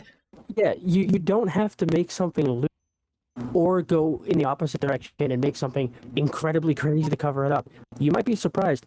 Most people aren't going to look there. And if you make it a scene like that, well, that's when people are going to look there. Well, I Like if mean, you cut she's 90% climbing of the over a frame. thing, and the camera's straight in front. And it's just like she does a position where you'd be looking right at the camera, right in the Yeah, middle of the screen. I'm not. it I'm not reminds trying to me say like, oh well, she made me look. No, the developers made me look, and they decided to. exactly. That's the thing. You know how in anime it'll censor things with a cloth or a beam of light to the point where they mock it now. You know, they're self-aware. They'll say things like, "Man, aren't the angles in anime weird?" And it'll cut to like beneath a dress or looking top down specifically for cleavage. It's like, no, what do you mean? They put things like that because they're so self-aware. If the developers are going to tease something like that and then punish you for their actions when you didn't have a choice, it seems like they're creating a problem. I Trying just to. don't. I don't understand why panty shots are faux pas in a I'll mature never rated understand any of game. that. In a mature rated Exactly. game, I'm like, That's what I mean. It's so hard to tell what is rated R, rated mature, rated A+, because the definition changes all the time. Blood's bad. Nope, now blood's good. Sex bad. Sex okay. No, sex bad. Drugs okay. Yes. Violence shoot that's what I was gonna okay. say. Like, I'm like, Cyberpunk is probably the easiest one I could go to. Yeah, You that or can GTA. literally have have first person sex in Cyberpunk. Yeah, in GTA, which kids play all the time, you can just walk to a titty bar and then go inside with your fake money. Better yet, you can pay for it with your real money if you buy the But the cash cards. here's the other thing that's funny, right? Like I was playing Fatal Frame last week. I did beat it. I did get to the end. Still And gotta start that. I'm so and you far behind. and you unlock like the swimsuits. And they're wearing swimsuits. Swimsuits, okay. Panty shots, not okay. What's the difference? That's always so funny to me when someone's wearing underwear that looks identical to the bikini that they also wear. And don't get me wrong, I understand the difference between someone showing you something on purpose wearing a bikini and someone wearing their underwear and not trying to show. I'm not saying you should look. I am saying if it's the exact same design and it's a game, don't punish one over the other. I They're the mean, same thing. if If you the want to difference is give context. yeah, if you want to give the character like a longer skirt or something, that's fine by me. I don't care. It's just it's Exactly. so weird to Yeah, do some of these changes do though. what do what schools do, where they make a certain length you have to wear for it to be school appropriate. Do something like that. They don't just tell girls, "Don't wear underwear. Don't come to school like this unless you're wearing shorts." That'd be stupid. It's the same with a video game, except with this, character doesn't exist. They're not even real. None of this is. Why does anyone care? Yeah, it's Silly. and again, that's one of those things where I was like, I'm not trying to sound we're not trying to sound like some sort of weird, like obsessive person over this. Just more like it's just so weird where the moral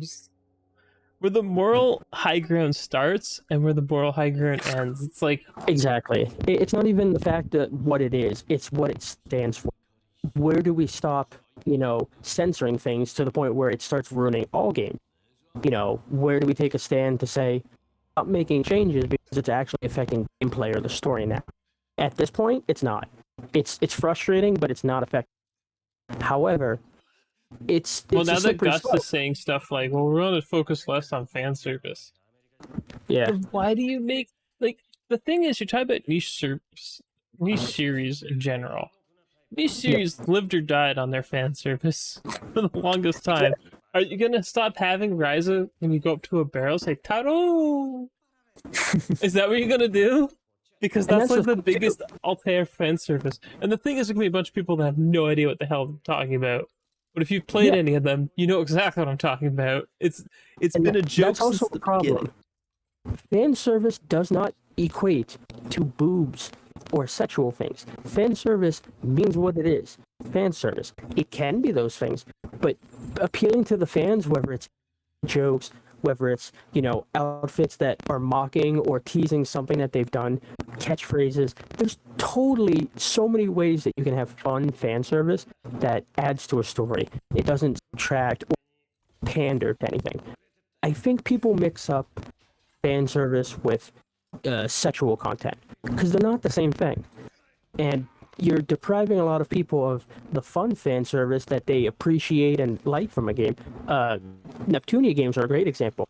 They're very self-aware. They love teasing jokes about their own characters, sometimes even breaking the form. They're giving fan service to the genre as a whole and to their own series as they do that more often. And that's fun. There's no sexual content there. That's fan service in its purest form. And to say you're going to delete stuff or remove stuff because, I mean, I don't even know why the because is. Why are they doing it? To appeal to a wider audience, but it's like, why wouldn't you just?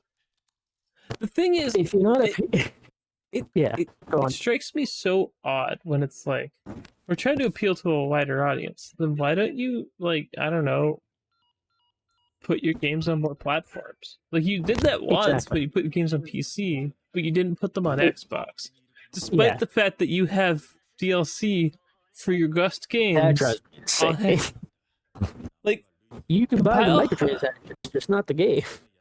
the compile heart is okay. Yeah, that was the whole joke. That was my joke when people were talking about the Ryza anime, and I'm like, I'll be so glad I can play it on I can watch it on the Microsoft Store, but not play any of the games. Exactly. I got the new outfit. Oh I'll man, open it and close it a bunch. it's like I'm playing the game, right? Yeah. I don't. I just don't know where the. I just wish Yeah. if it was clear cut. Like, this is the thing. I understand that So many things. the rating system makes sense to me. It You depends know, which if rating it's system, but yeah. well, I understand Zero pretty well too. I I don't don't know. understand the Chinese one turning everything into semen, personally. Like, I understand Zero, and I understand the ESRB. Peggy Exactly. is hit and miss because Yeah. sometimes they'll be okay with stuff, and other times they won't be. It is Yeah. weird seeing something have a lower Peggy rating than an ESRB rating. Yeah. Especially some of the double standards, like some games are okay to do something, but then another game will be penalized for doing it. Cyberpunk got away with so much. I'm sorry. It's like Yeah. I, So did The I Last of Us, to be honest. I don't hate either of those. Well, Last of Us Part Two, I have a problem with, but I Yeah. don't want The to get first into one it. was great. I hated the second one. We're trying to be edgy, cool, but Yeah. Let's kill off our main protagonist. Fan favorite. Sorry. that's fine. That's fine. But it's just like when I understand, like I understand how Cyberpunk is rated mature, but it could also, Oh, yeah. if it was 10 years ago when it came out, even 15, it was 15 years ago, it's PS1 era, and you had graphics as good or whatever, that would have been adult only. 100% would have been an adult only game. Anything Oh, yeah. sexual content then was like adult only.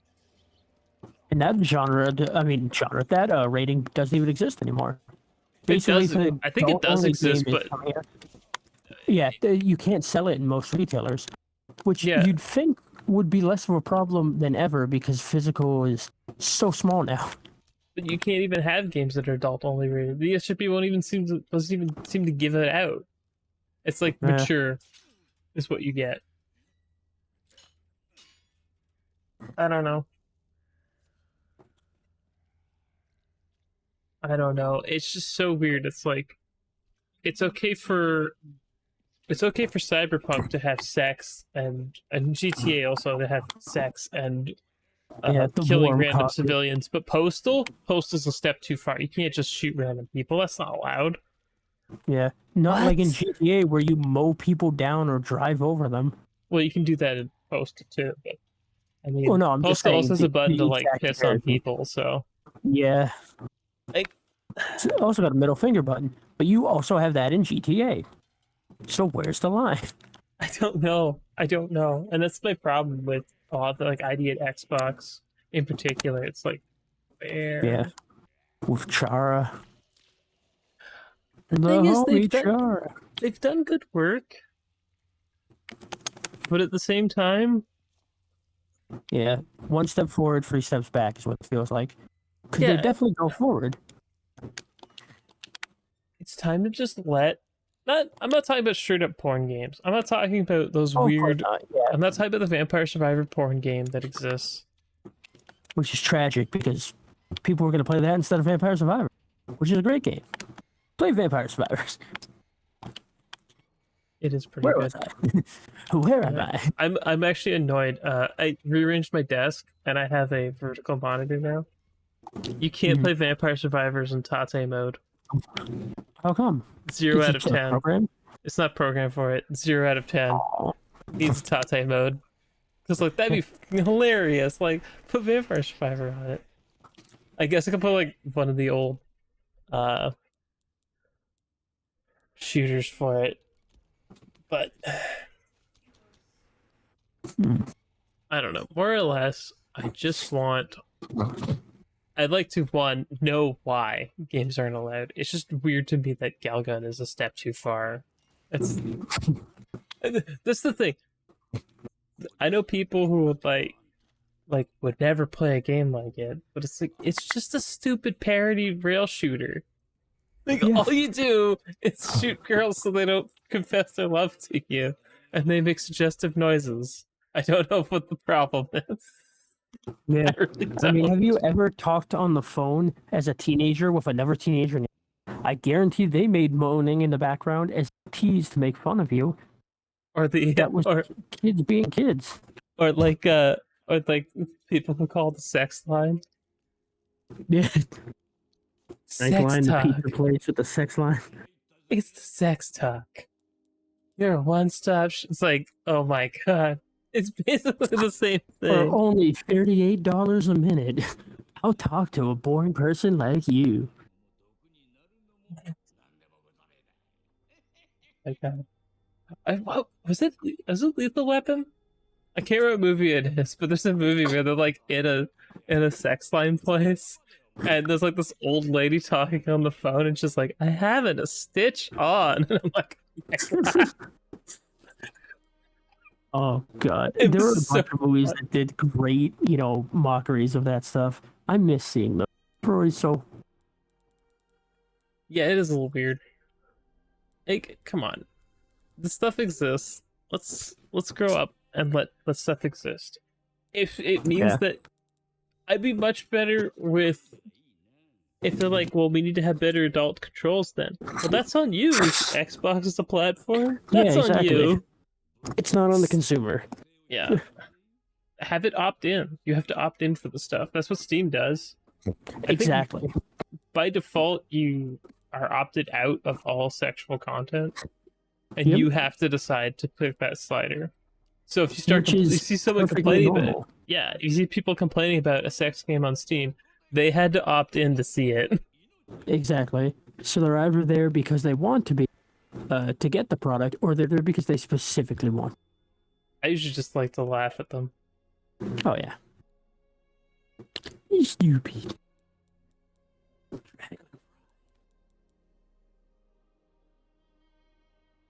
Tactical rifle cartridges. Tactical. I don't know about.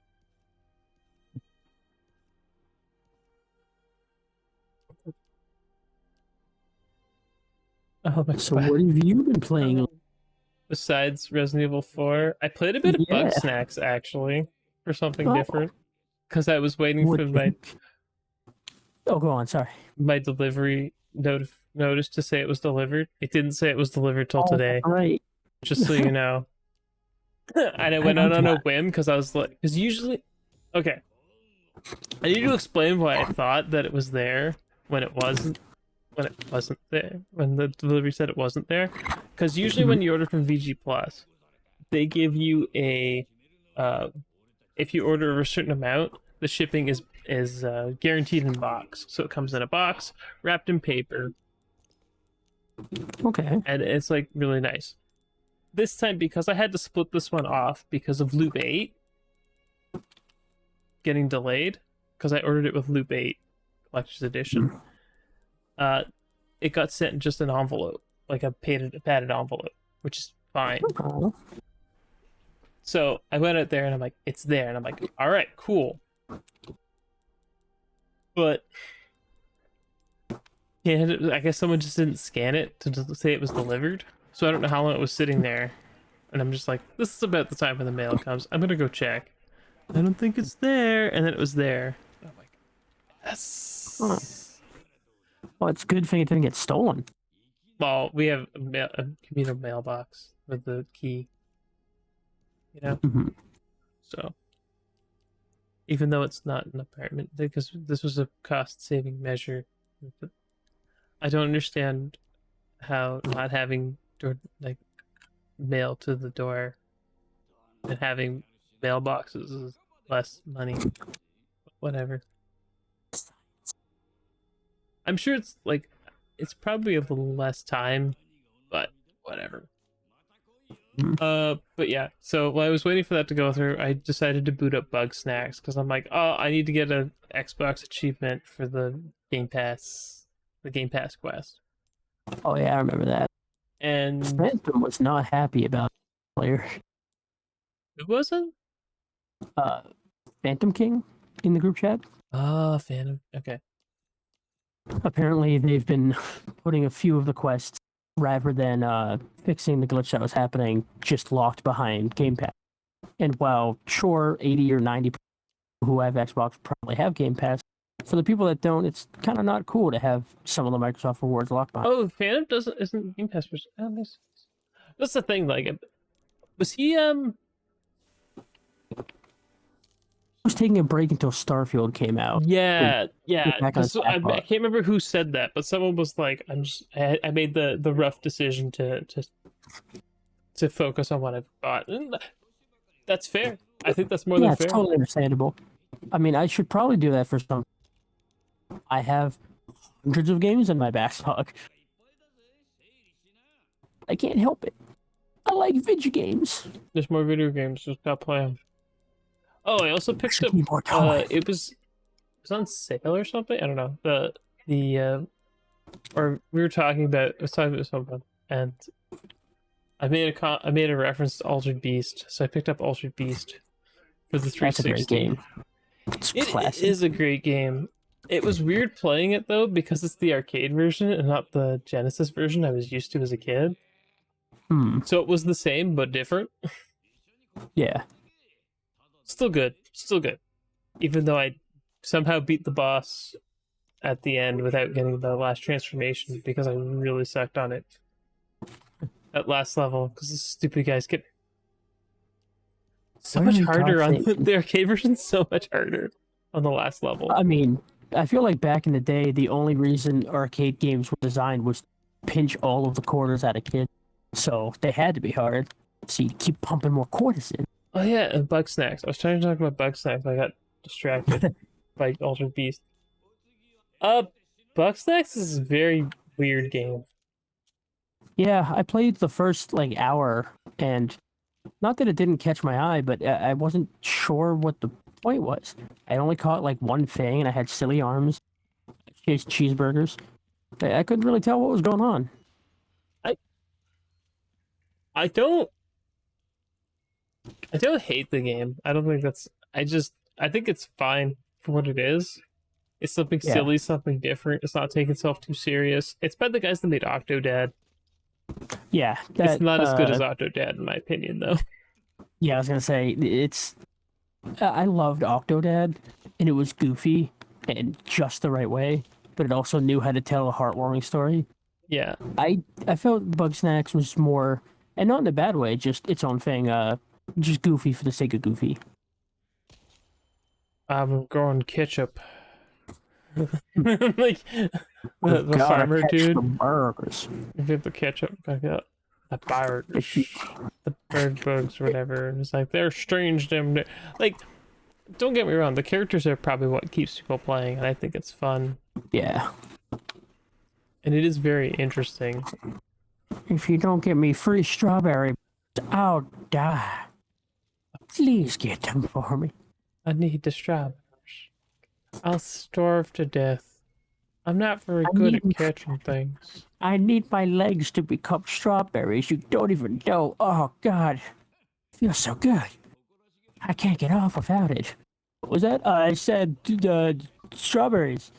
Super tasty. Yeah, I don't know.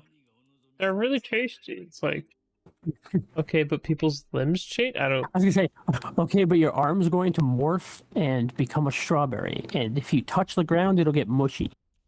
We'll have to amputate you. Yeah, it was like, well, I didn't quite understand what was going on there, but maybe it was... Yeah, I mean, they smiled a lot, happy when things transformed, so it had to have felt good. Well, the one lady was... I don't... Did you get to the beach with the one lady who wanted you to do her hair? No, I didn't get that far. Yeah, there's a lady like you, because the scientist lady like this device lets you decide where the thing will go. And it's like, okay, and he had to give this lady a hairstyle with the fruits of whatever. I'm like, that's interesting, but it's yeah, that's cute. Everything's kind of like, it's not bad, but it's not super deep. Yeah, Which I think is fine. It's a fine place for a game like that to be. I think it wasn't trying to be anything crazy. Like I said, their last game was Octodad. The game's subtext is literally Deadliest Catch. And he was. I would have killed, though, Nobody's for one transformation that was super painful and grotesque, with just like classic American Werewolf in London transformation. Just like she eats a cheeseburger. She's like, ah! Oh my god! It's just like the limbs becoming even if it's fake. Yeah, just faking it. That'd so been great. Funny. But I think those guys seem to make games for everybody, so I have no problem with it's fine. That's Bugsnax was a game I played. Finish Fatal Frame, like I said. Yeah. The Curse of the is it Curse of the Lunar? Oh, the Mask of the Lunar Eclipse. There we go. I really liked it. Apparently there's another ending, so I have to play through the game again in hard mode, but you get to New Game Plus it, so it's not so bad. But Resident Evil 4 came out. This is when you start with the infinite ammo rocket launcher. We already have infinite ammo in Fatal Frame. The cheapest film is infinite. Yeah, but that's the weakest. That's like saying my pistol's infinite ammo, but I'm about to fight El Gigante. I mean, you could beat him with that. You could, but like, why would you when you could explode? No, I'm losing my mind. I cannot find this hanging thing for the life of me. I keep going to the corner. I think it's in a tree. It says mechanical whirring or mechanical cadence, so I know I'm not hearing things. Are you in the fish thing? I'm in the forest altar. Oh, Is it on the other side of the map that I can't read? No, it's there. Isn't it in the building? I don't have a building. I think it's on the inside by the door. I have stairs I climbed up to get here. I mean, a ladder. Oh, it's behind the altar, isn't it? I don't remember. I got that one. The thing sounds like it's coming from a tree in the corner, but I cannot for the life of me see anything. I don't think that one's high though. Yeah, the only thing that bugs me about these is they sound like they're everywhere, even though... Do you have the surround sound on? Because I don't know what happened, but at some point my audio got set to just stereo in the Xbox.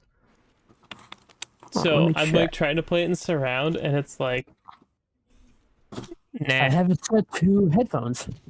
So I would But assume. is it set to Windows Sonic or Dolby Atmos? My only options are theater, TV, and TV low pitch. Oh, in the does it have the surround on? This is a Uh this is a weird thing about Resident 4 options menu, and I oh, you so have to turn speaker orientation on or off, and then you can choose the direction and the degrees that's of your. only if that's for a home theater set. If you're using a set of headphones or like Dolby Atmos ones like I've got, then you have to actually go into make sure because it'll there's one underneath it that's like directional audio for headphones Mhm. underneath all those, and it'll be on or off, and it uses the Xbox setting. I guess there was an update or something that came through at one point, and it somehow reset the setting, or maybe it was when I switched the TV. Let me see what my volume. It's not Yeah, they volume; only it's put. actually in the audio and general volume and audio setup. Yeah, I had in to set the it to Windows volume and Sonic for audio. headphones, and then it I have worked. it set to uncompressed for everything out of nowhere. I had it on either Windows Sonic or Dolby Atmos. Yeah, if it's set, see, I wasn't the only one. I wasn't the only one. Let's see. Oh, once you unplug your headset, it goes. Uh, Interesting. well, I have a weird audio routing set up, so Let's see if that fixed anything. we're doing it live. Sounds like it's coming from a. The best way to test this would be if I found it, then I could move around it and see where the sound comes from. I don't know if you can get to this area No, you otherwise. You can might totally be get able that to. one there. It's totally there. I know exactly where. I know. Do I have? I might have to look through the footage see if I can find where it is. Did I record that? Because there's a bunch that I didn't record because it was Because I figured if I'm going off and going on a scavenger hunt for stuff, it's probably not good watching. Hmm. Uh, here.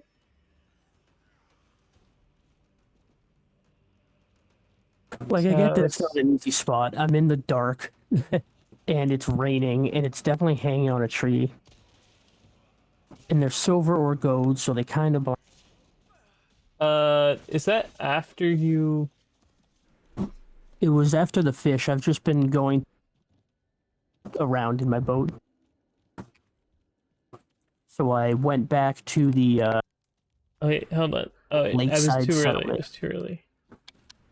Okay, shooting gallery.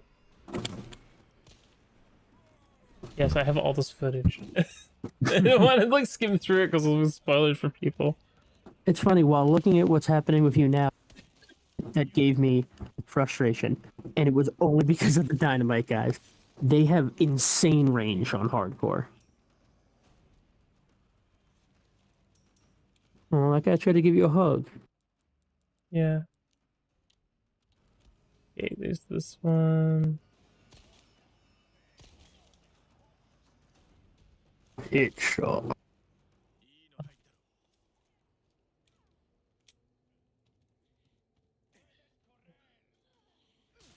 And I don't see it due to like a Fish. treasure map I have. So No, it doesn't show up on oh, the treasure map. yeah, There's the the only reason fish. I'm wondering is because there's black above me with a bunch of chests.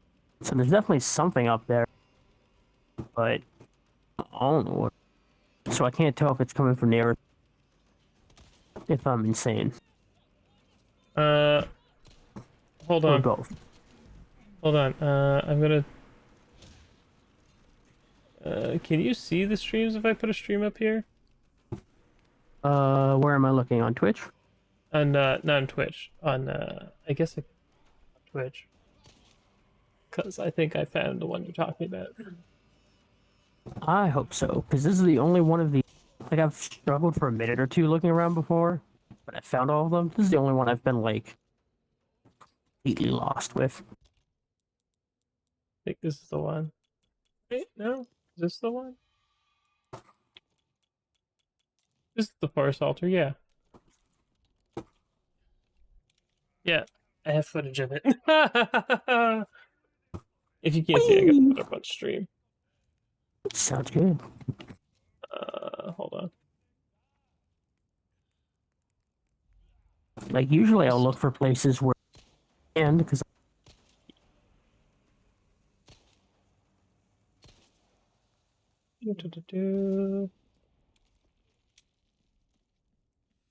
This one.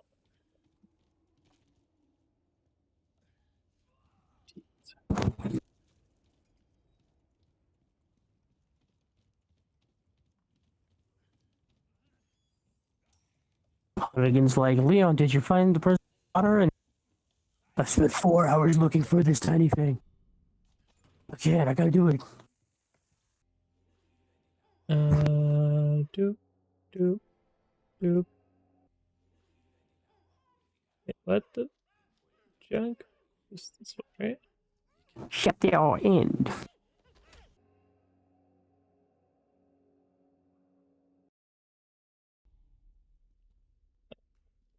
This is the one.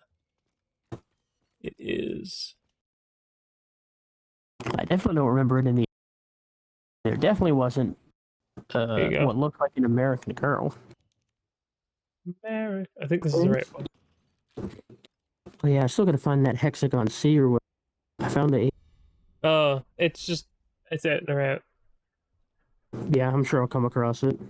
I don't plan to leave this area until I find all of. Yeah, that one you can. You can come back with Ashley because you need to. Oh yeah, whenever there's a spot where you have to like lift up or something, I'm like, okay, I'll be able to get back here. It's basically how I denote where it'll let me return. Yeah, this is. I think this is where I go to the altar. But yes. Resident Evil tracks and weirdness. Yeah, the dead girl and then the one up here, they both look pretty American, which is weird because they said they were hitchhikers or hikers, which they go all the time to Spain and stuff. Which makes sense, but I don't remember actually seeing them. I think they get referenced as just two hitchhikers. They go do the best. No, Give me a big fish. Excuse me, big fish. Oh wow, I can't even look at her with the rifle scope because it doesn't let you zoom in on quote unquote friendlies, even though she's dead. I just wanted to look at the character model. You can see the zoom in right now. Oh no, this part, yeah, I meant the.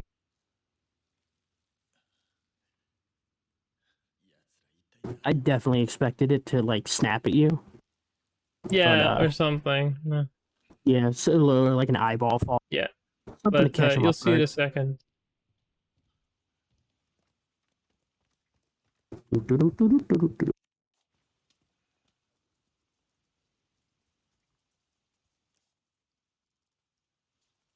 Weird. I don't know. It's been fun to play it at least and look around and do stuff. I won't have a solid opinion of it until I'm done, but I'm not hating it, minus the weirdness. So I have heard it at this point. Yeah. And I'm looking for it. This is exactly so reminiscent of what I was. Okay, I'll break these. Hear it.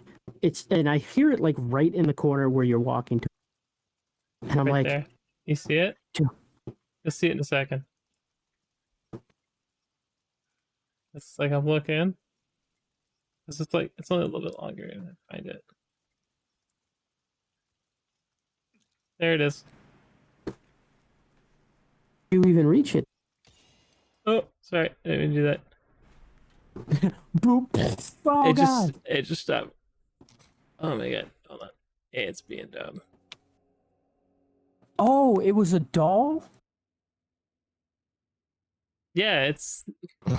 I was looking for one of those hanging things that you shoot down and get a treasure. No, it's not one of those. Well, that explains why it was on the ground. I was looking under the fucking tree branches. I'm like, where is it hanging? They both make the same noise. No, Damn the it. others don't they make a creaky noise, and the other guys make a plasticky, silly noise. Yeah, there you go. It was on the ground. Thank you. I'm feeling like a stupid. I was looking for the thing. I don't know. Yeah. I have noticed some weird things though in the castle, at least. And some of the ladder noises, they echo weird. Like they're playing sound effects over top of each other. Oh, where did this puppy? So, I don't know. Oh no, he's got super herpes. Super peppers. Yeah. Oh, there's another one. How about? Oh, there's a lot of Anyway, enemies. since you want to get back into the game, I was I gonna would say I just could pause. blabbling. I was just getting treasures No, while wandering around, I'm and then just like suddenly all the enemies. I'm like I think it might be time to just be done. That's fair. This I think that's the longest one yet. Usually we always 3 hours. It was probably 3.5. Yeah, it was the just getting sidetracked by talking about stuff, but yeah, Yeah. yeah. I don't think there's anything else. We talked about releases for next week. Probably Yeah, have final thoughts on Resident Evil 4 next week, and I yeah. don't think anything else big is happening because I don't really play any of those games that are getting updated. If you are, then great. I mean, I think the only big things that are going to happen between now and next week, besides a few new releases, preparing for the big releases, May news, which is unfortunate because I would love to be done with it. But I think the next few weeks, every week, there's going to be some big stuff coming until it's done. Because No, it's really all the ABK falling out. stuff. Yeah. The ABK stuff's gonna be until it's actually finished. I think even after it's finished, it's gonna be a problem. Oh yeah. I just think it's going to be big news for the next week or two until I'd say mid-May, early May, as soon as the April ends and they They give sent their opinion. the mid-April, whatever is the one where they have to give Yeah, in the thing, but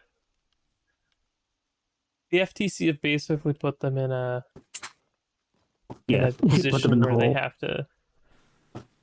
they might Yeah, close especially over. with the JFTC, because ironically, the argument that came up recently with Sony stuff pushed them to okay this, so people would stop looking at them for the new thing that just popped up. The thing Everyone's with pointing fingers at it. the thing with the Japanese government, it's Nintendo lobbied them like decades ago to ban renting video games. Yeah, that was a while back. Oh, it was decades ago. But that's what Yeah, I mean. It's like so yeah. The they don't cultures just have stayed the the same. they don't have the biggest bestest track record for stuff. So I don't think this is the we're not going to hear the end of the trade agreement thing for a while. Oh yeah, no, the news is definitely going to poke around, but I'm hoping the mid-April thing starts to at least push things in the right direction, and by May we'll have our answer, and hopefully soon Game Pass news about Well, we possible. know Call of Duty won't.